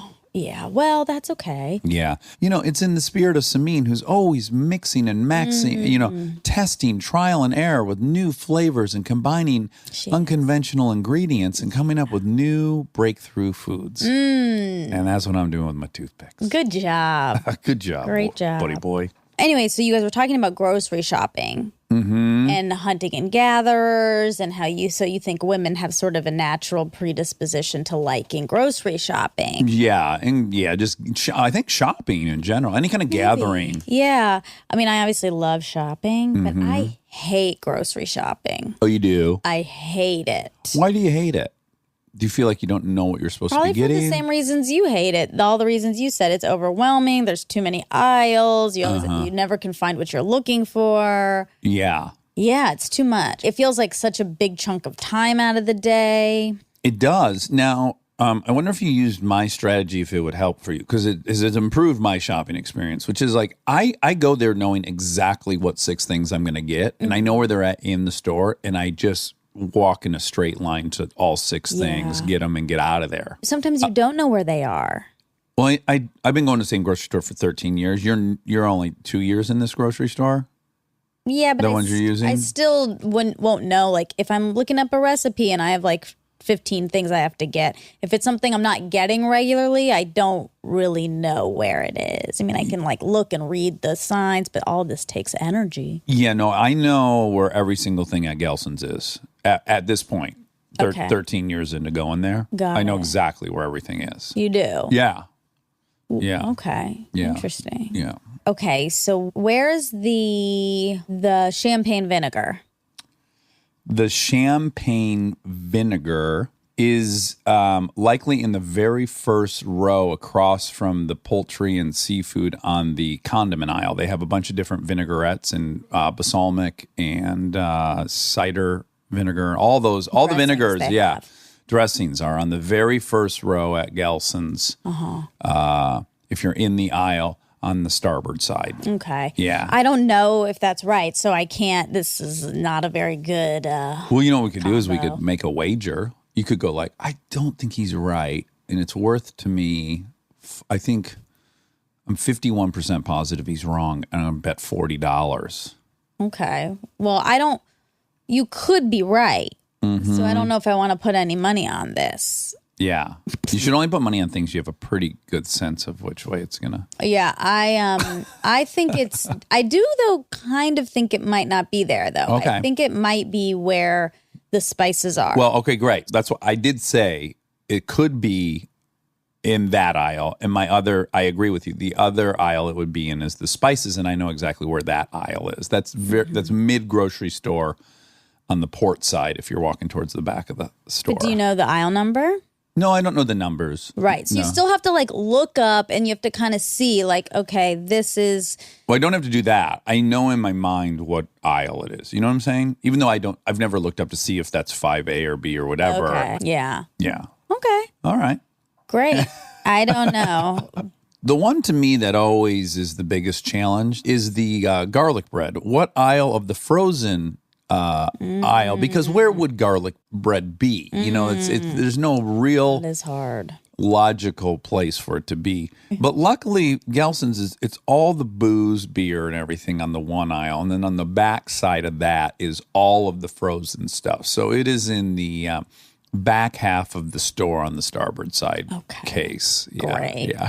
This is my point about the grocery. I'm just making a point that things aren't as simple as Go in there and laser and beam just your get way it. through. Yeah. But so I don't like going there. Yeah. Is the point. Is the point. So I don't think it's a male thing. But you did say you love shopping. You like I love shopping, Yeah, but not for but just not groceries. And I don't like shopping for the gathering element. I want specific stuff and I want it to make me feel good. It has nothing to do with like nesting. Here would be my other bit of data that I would say to support my argument. Very time-worn tradition is that men go to the hardware store on the weekend and they're there for like 4 hours. Women hate it. Sure. Their husbands go to the hardware store for almost a full day. And I'd argue it's because they're not good at gathering. They get in that hardware store and they're just aimlessly walking in circles. They now they're overwhelmed. They can't even remember what the fucking they came in there for, a penny nail or some fasteners or some duct tape. Okay. But it is a very well-worn cliche that men are in that, they go to that hardware store for half the day on Saturday. Are you sure they're just not escaping their families for a half day and using that as a pretty good excuse? That would also be a good argument because their other hobbies are like that, golfing for 6 hours and stuff. These are conventional male hobbies. Conventional, yeah. But I think I used to watch my dad at ACO Hardware in Walled Lake, and it drove me bonkers to go with him. And I can tell you, he was not trying to escape. He was intoxicated in a not a useful way. Got it. He's just easily distracted by all the stuff. Yeah, he would have a look on his store at ACO Hardware that I'd never seen on his face anywhere else, which is just kind of like bewilderment and confusion. He was usually a very assertive, knew exactly what he wanted type of guy, but at ACO, I was like watching a 6-year-old version of him. Wow. Just a little boy lost. That's sweet. And then I also think there's like some kind of weird cultural dynamic going as a man. You're in there and you feel like you should have all that stuff. You know? Like there's this, I wonder if that happens to women at certain stores. So as a man, you're like, I think a man is supposed to have a T-square ruler. And in a 90-degree angle. And shouldn't I have a sledgehammer? And you're like, what on earth will I use this for? But you're just like, this feels like prerequisite tools for a functioning man. Oh, yeah. Like Yeah. you've never thought to yourself like, fuck, I don't have a chainsaw, right? Like you've never had like a moment where you're like, oh shit, well that just happened to me. Right. We're up here in the back of the property and I noticed one of the trees was dead leaning on another tree and I was like, fuck. How could I not have a chainsaw? Oh, wow. And did you get one? Yeah, I got one coming. My buddy Greg ordered me one. He sells tools. Great. Yeah, it's in the works. Great. Yeah. I'm glad you're getting it. But it was a blow to my self-esteem. It was like a failing of my gender. You know what I'm saying? Oof, that's so I'm not wrong. I'm not telling other people they should feel that way. I'm just being honest about how I felt. know. I was like, oh, a man should have a chainsaw to clean up his property when it's one tree's damaging another tree. Yeah. Like what a shortcoming of mine. I think that's a failing on us as a society. Sure. That you personally feel like a failure if you don't have a chainsaw. Yeah, I did. I felt. Women have that. They have that with everything, really. Well, and Kristen has it on a lot of domestic things. Like I'll mention something and I don't realize in the past I've failed to recognize that a lot of her esteem is tied to her ability to manage a home. And I wouldn't think there's things that she would take personal that she has. Mm-hmm. And then I've had to really remind myself when I'm irritated with something at the house, like how things are organized or something, that it's not just two people having a non-passionate conversation about where things are placed. It's much bigger than that for her. It's part of her identity that she manages a good home. Yeah.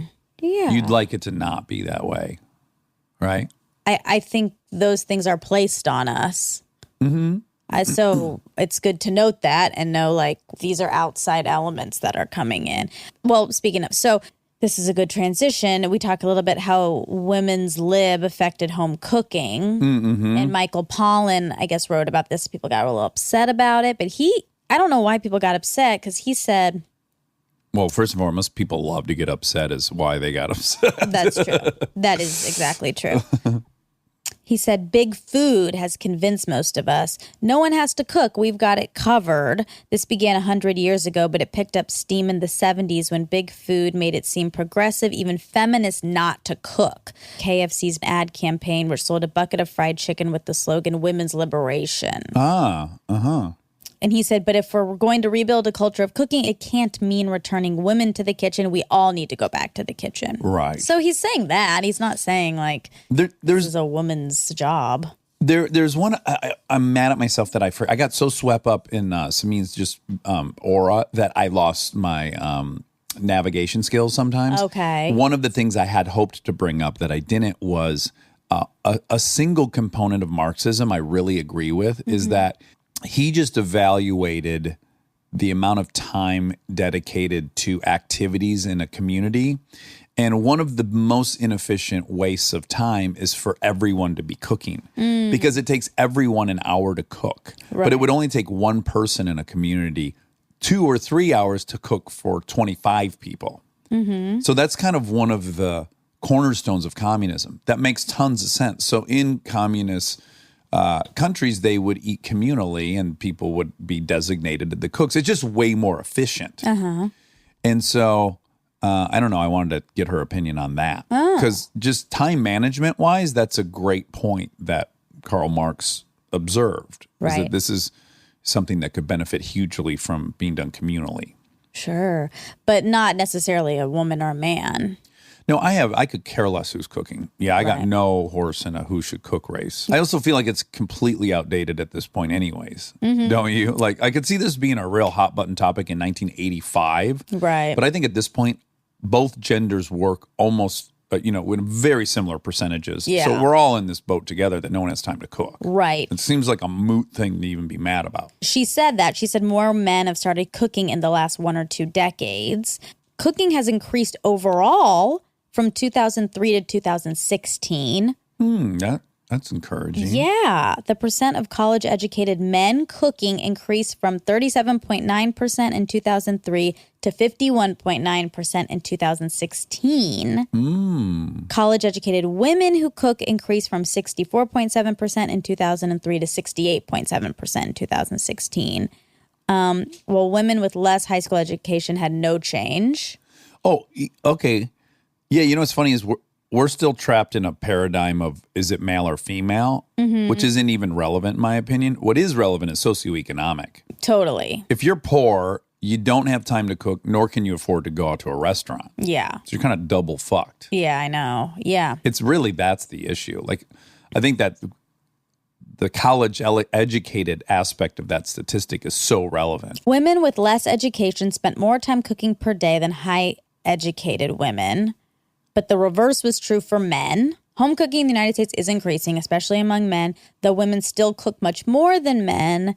Further research is needed to understand whether the heterogeneity in home cooking by educational attainment and race ethnicity observed here contributes to diet-related disparities in the United States. I mean, cooking your own food is always so much better than for you than eating out. Even though I love eating out, I do too. it's my favorite thing.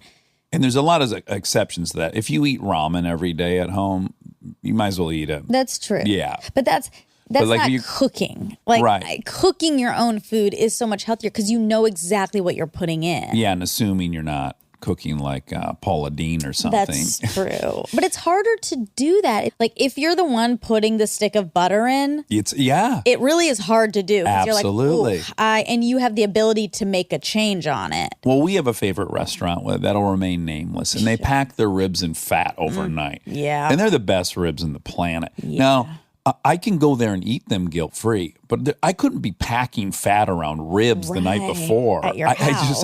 I couldn't do it. I know. Ethically. I know.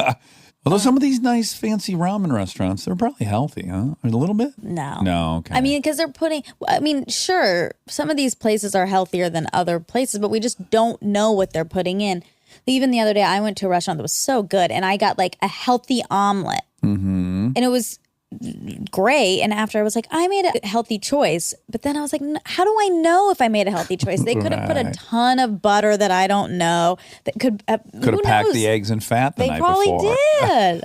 That's why it tasted so good. Yeah. Yeah. Well, what you assume is that they just cook better than you, but that's horseshit. They're just using way more mayonnaise and butter and all the yummy tasty stuff. treats. Yeah. I mean, they also cook better than you, but They do.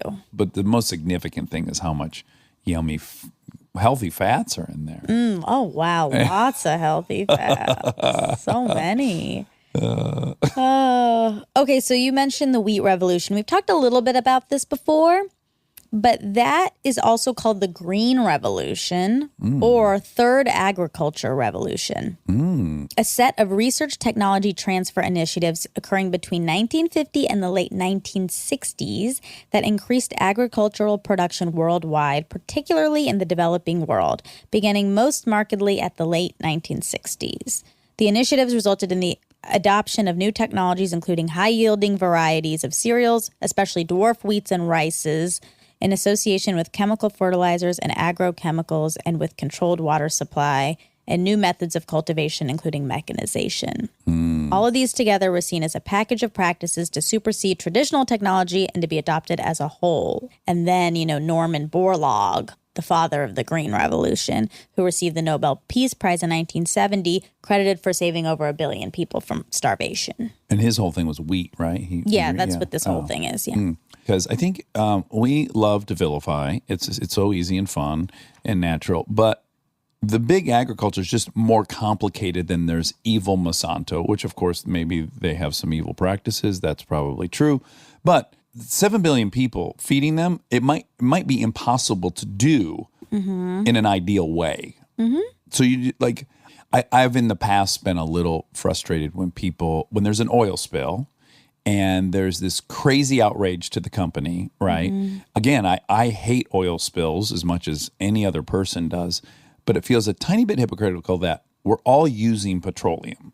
Someone's going out wish and we getting it. weren't. I wish we weren't. Yeah. But we are. Every single person that complained drove their car that day. They used plastic in their home. They're using it. They're using a ton of it. So you can only be so outraged if you're buying the product and there's some company that has to extract it from the earth and then refine it. It's not a perfect process. It sucks that that's going to happen, but it's going to happen until we stop consuming it. So I feel like some of it, to me, treads a little into hypocrisy. Yes, I see what you're saying, but also no, because if you're outraged by the oil spill and you also feel like we are way too tied to oil in this country, but yes, I'm going to drive my car because I have no other option. But you can't, I don't think you can make a villain of the person supplying the thing you want. I don't want that. I want every car to be electric, but and it to be a widespread situation where that's easy. But that's not the scenario of the country. So yeah, but then I guess why not be mad at battery technology? Why not be mad at the many roadblocks of making great electric cars available for $20,000? You know, be mad at those things. The fact that someone's supplying a need in the market, I don't understand. but they're also they're part of the reason that there's a need. Well, what I think you can be really mad about, justifiably, is them lobbying to roadblock green technology. That's what I mean. That's worth being really mad about. Right. But finding out that an oil tanker crashed at some point, oil tankers are going to crash. If you ship billions and billions and billions of barrels of oil around the world, you're going to have spillage. It's just, there's no version where you don't have that. Yeah.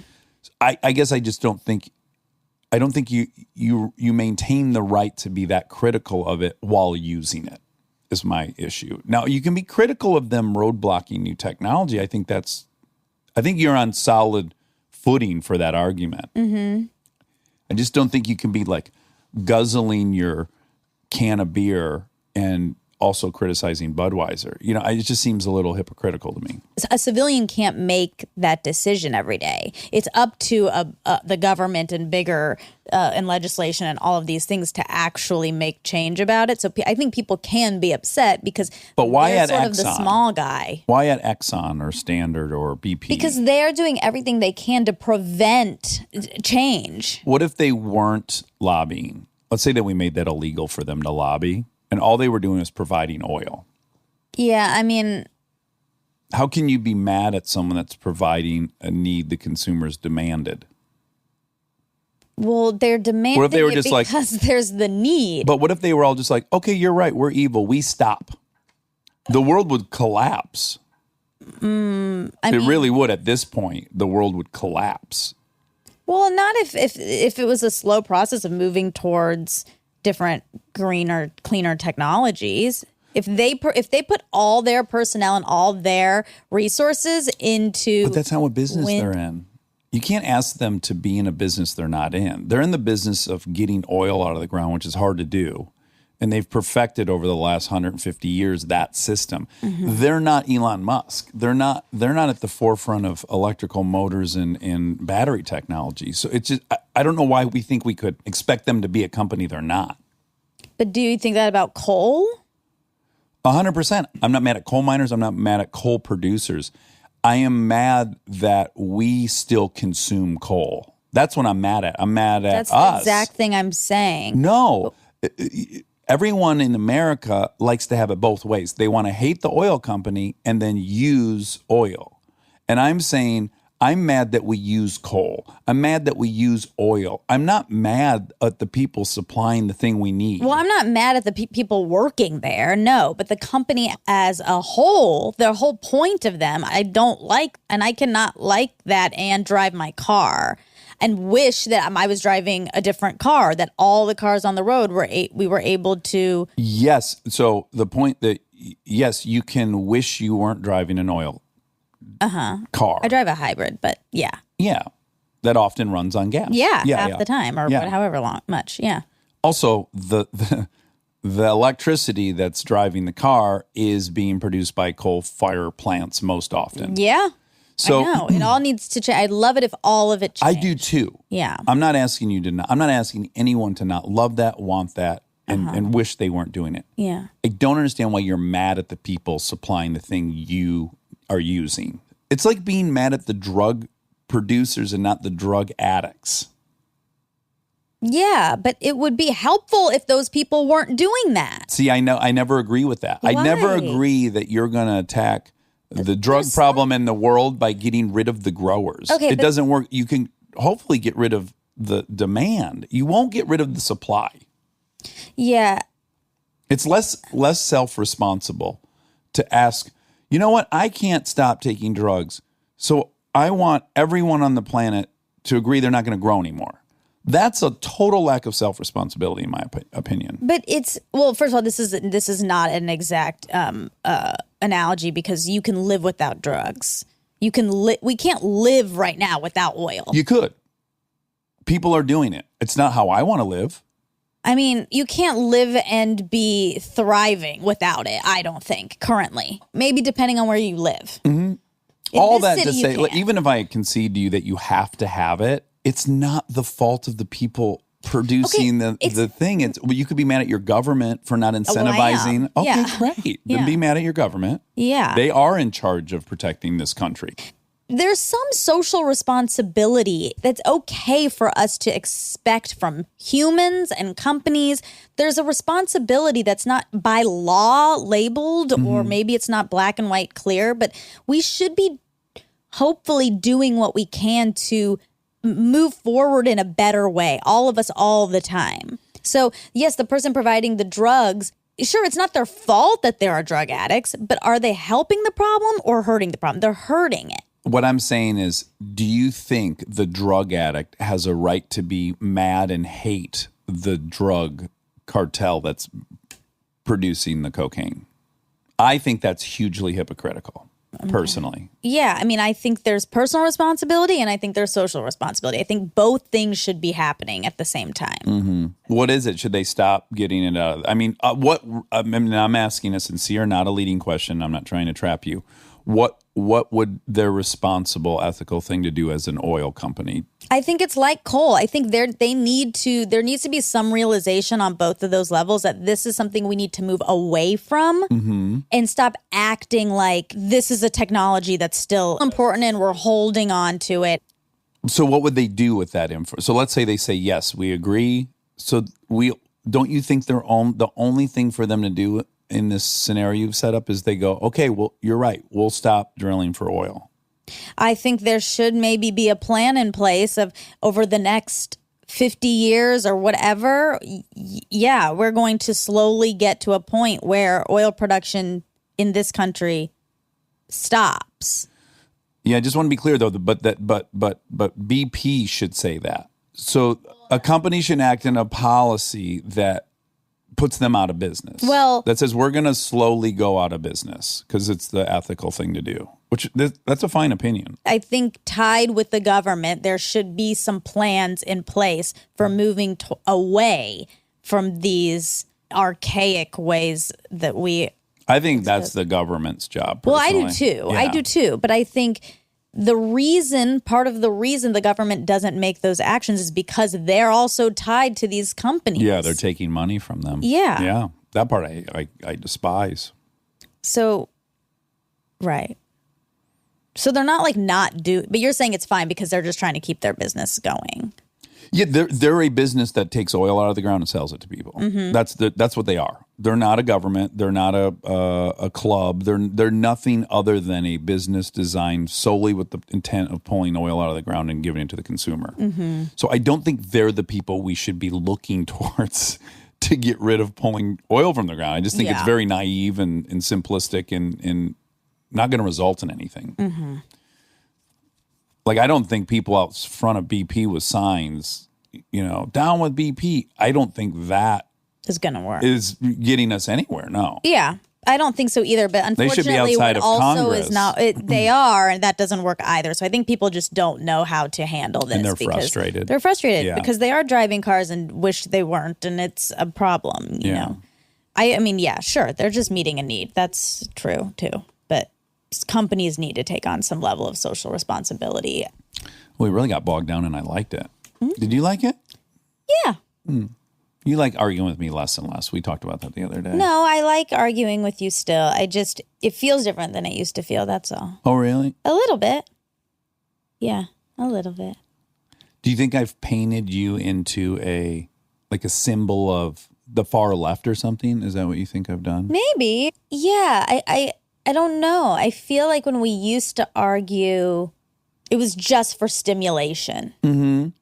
And now it doesn't feel like that anymore. It feels like the points maybe, it maybe feels like there's some character assessment happening based on these, which I don't feel like used to be the case. But so last night we debated a bunch, and then even right before we got here, we debated a bunch about an amazing documentary. We just got to see Aaron Lee Carr's new documentary. It's not out yet, but it's about Michelle Carter, the woman who was texting the young boy to kill himself. My assessment of last night's and just before we got here was awesome in the old kind of arguing. Would you agree? I would.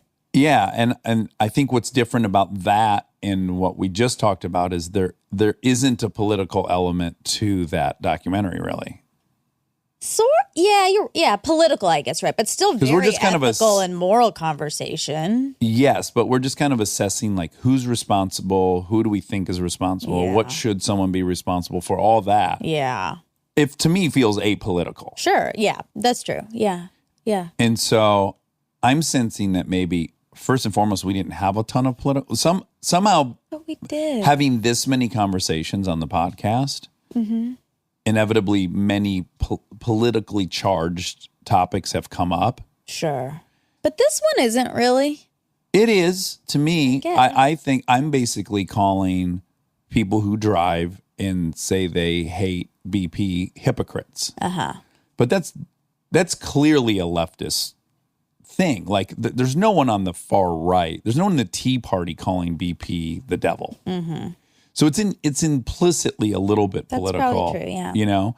Yeah, and then I think you and I are circling something where we're discovering you're more left than I'm left, which is totally fine. Mm-hmm. And so maybe when it's that we're not sharing an identity anymore, it's a little more threatening. I'm just trying to figure out really what it is, because I agree with you. Sometimes the debates are more personal than they should be, I guess. And I'm arguing maybe because your and I's identities are somehow involved in these conversations on some level where they're not with the Michelle Carter thing. Yeah, I think a main thing is we're just closer. So everything's more personal. Mm-hmm. I think we did great with Michelle Carter.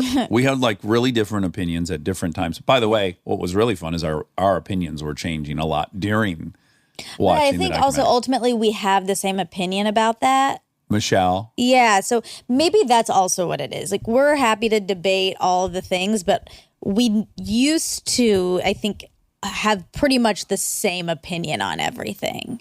Yeah. So, but even starting with Adnan, which we didn't have the same opinion on. That's true. We weirdly, yes, but it wasn't, again, that too was, in my opinion, very apolitical. Mm-hmm. Probably. Yeah, maybe it's just the political element, but I don't like that because the whole, something that we say on here and what I want to be true and is true, I think, is you can have different opinions and that's okay. Yeah. So I want that to be the case when we have different opinions. I do too. So. And I think it would be, but I do think it would be helpful for us to have as a red flag for ourselves internally when we're getting upset, just questioning, is this somehow maybe tied to my identity? And do I feel like if we have different identities, we can't be simpatico and best friends and love each other? Yeah. When it's an identity thing, we can have different opinions on stuff that is unrelated to identity. Like, totally. I don't consider myself, I'm Dax Shepard. I'm a macaroni and cheese lover. Mm-hmm. That's just not what. So if you do or don't like macaroni and cheese, it's not going to affect me because I don't actually define myself as, Dax Shepard, that macaroni and cheese lover. Right. Right. You do love macaroni and cheese. Oh, though. I love it. Well, we both do, though. Yeah, we can agree on that. Yeah. Well, speaking of that, this doctor's diet. So the food when we used to eat every Wednesday together, when you would make different meals, that was called this doctor's worst superfood cleanse. Yes. But right before that, you did an actual cleanse. You ate nothing but broccoli and spinach for a few days. Yeah. And that a was week. called this doctor's first superfood cleanse. Yes. And you were inventing it, and you were this doctor. Yeah. We worked on the title quite a bit. Yeah. Together. But then you dropped that, and then sure we did. decided to bring in some old meals of yours, and that was called this doctor's first worst superfood cleanse. And it was so tasty. Let's try to make it an annual event. Oh, I'd love that. Yeah, let's pick a month. Maybe summer feels fun because we could eat on the patio. Yeah. Yeah. Yeah, you make some good tasty treats. Maybe you'd want to do 3 offerings too. I would like that. I can do that. Yeah, that would be fun. They're not going to be as fun because I'll just be like looking up recipes. Like I don't have You don't have go-to standbys. No, I don't have go-to standbys, and they're definitely not worst superfoods. But I could find some. But you did make a soup the other day you loved. Like I'd like to try that soup. Oh, sure. Yeah. Yeah, I can do some stuff too. Make some things happen. I will. Anyway. Oh, okay. So you said UCLA had a grade point average of 4.09 when you went there. Problem is, I asked you when you graduated after I looked this up, and I didn't have time to go back and change it. So I looked up for 1999, and you went in 1998. Yeah. So it's might not be right, but Okay. the average GPA for the high school class going in was a 4.23. Oh my God, even worse. Yeah, weighted, and 3.77 unweighted. And weighted is when they take into account your AP and things like that, where they add points. And right. stuff. Because you can have above a 4.0 because of that. So that's why it's 4.2. Right. But like your average person took a bunch of AP classes and got A's in them is crazy. Well, not really, because just if someone who did those classes, Yeah. you get 10 points added to your grade. So you could get an 80. And Oh, get an really? A, Oh, which, yeah. okay. So, but But you'd have to get it 100 to go above 4. yeah. Yeah, that's kind of what I mean. Like you probably got A's in those AP classes. And then got extra. Yeah, you probably did. Yes. And then 3.77 unweighted, which is still, that's on a regular 4.0 scale. Right. And probably AP classes, to your point, that you got to be in. No, I don't think that takes into account classes that you have extra points. That counts as the 80. Okay. The average weighted GPA of admitted applicants this past 2018 was 4.31. Oh, Jesus, it's gotten worse. And average unweighted GPA was 3.9. Oh, my, you can't even do that. Average ACT score was 31 and average SAT score was 1370. Jeez Louise. But is 1370 on the new SAT? Where I there's don't like, know. so it's like out of It's out 20. of 1600, isn't it? That's the old, and maybe that's back. Yeah, I never knew it changed. It changed to like they added a writing section. So then there was it was out of, I think, 2200 or 2100 or something. I would have liked that. That's what I said. I used to Yeah. say that would have helped me, but I don't know. I think so. You're a great writer. Thank you. You are too. And I'm a good writer. You're a great writer. You're a good, great writer. Okay, she said she thought the day we recorded this was Emily Dickinson's death day, which was, we recorded it Wednesday, which was the 15th, and it was May 15th. She was right. She was right, but she said 200 years, and it was 133 years ago. Oh, same thing. Similar. She's just off by 67 years. Similar. I couldn't find any information about her having an imaginary love affair with the gardener. You couldn't? No, but she was a recluse. Yeah, I learned that in a recluse. lit class. I didn't see anything like that, but they don't really know. That's the problem, because she wasn't famous back then, so they didn't know. They're only making conjecture about based off of her poems and stuff. Like who? Okay. She used to wear only white dresses after a certain point, and then she would just stay in her broom. And she, What year? Oh, 137 years she's been dead. 33. Well, 133 years ago, she 96? died. Oh, 133 years ago She she died. died. So 14. Okay, so she died then in 1886. Uh-huh. Okay, so let's say, how old was she when she died? That I don't know. Let's say she was 50 just for shits and Oh, giggies. God, no. I bet she was like, Older? no, I think she was young. Oh, okay. All right, so let's say she was Had 30. a lot of ailments. Okay, so let's just say she was born then in 1856 for fun. Okay. Why was I trying to figure out I when don't she was know. born? Oh, I know exactly why. I was wondering, because that much isolation and seclusion, I was wondering if she was addicted to any drugs. Oh. Because they pair, isolation and drugs pair so nicely. Maybe. There was a very significant a part of the population that was addicted to opium Right. because it was in all the cure-alls that they sold town to town. Sure. She was born in 1830. 1830. Oh my God, you were right. Your instinct was right. Wow. I thought she died really young because she had all Tragic. Yeah, and she had all these like problems. I think she had a lot of sicknesses. And she Maybe feels tuberculosis. young, too. She's living in her bedroom at her parents' house. You don't think of a 56-year-old doing Yeah, that. she had some arrested development for sure.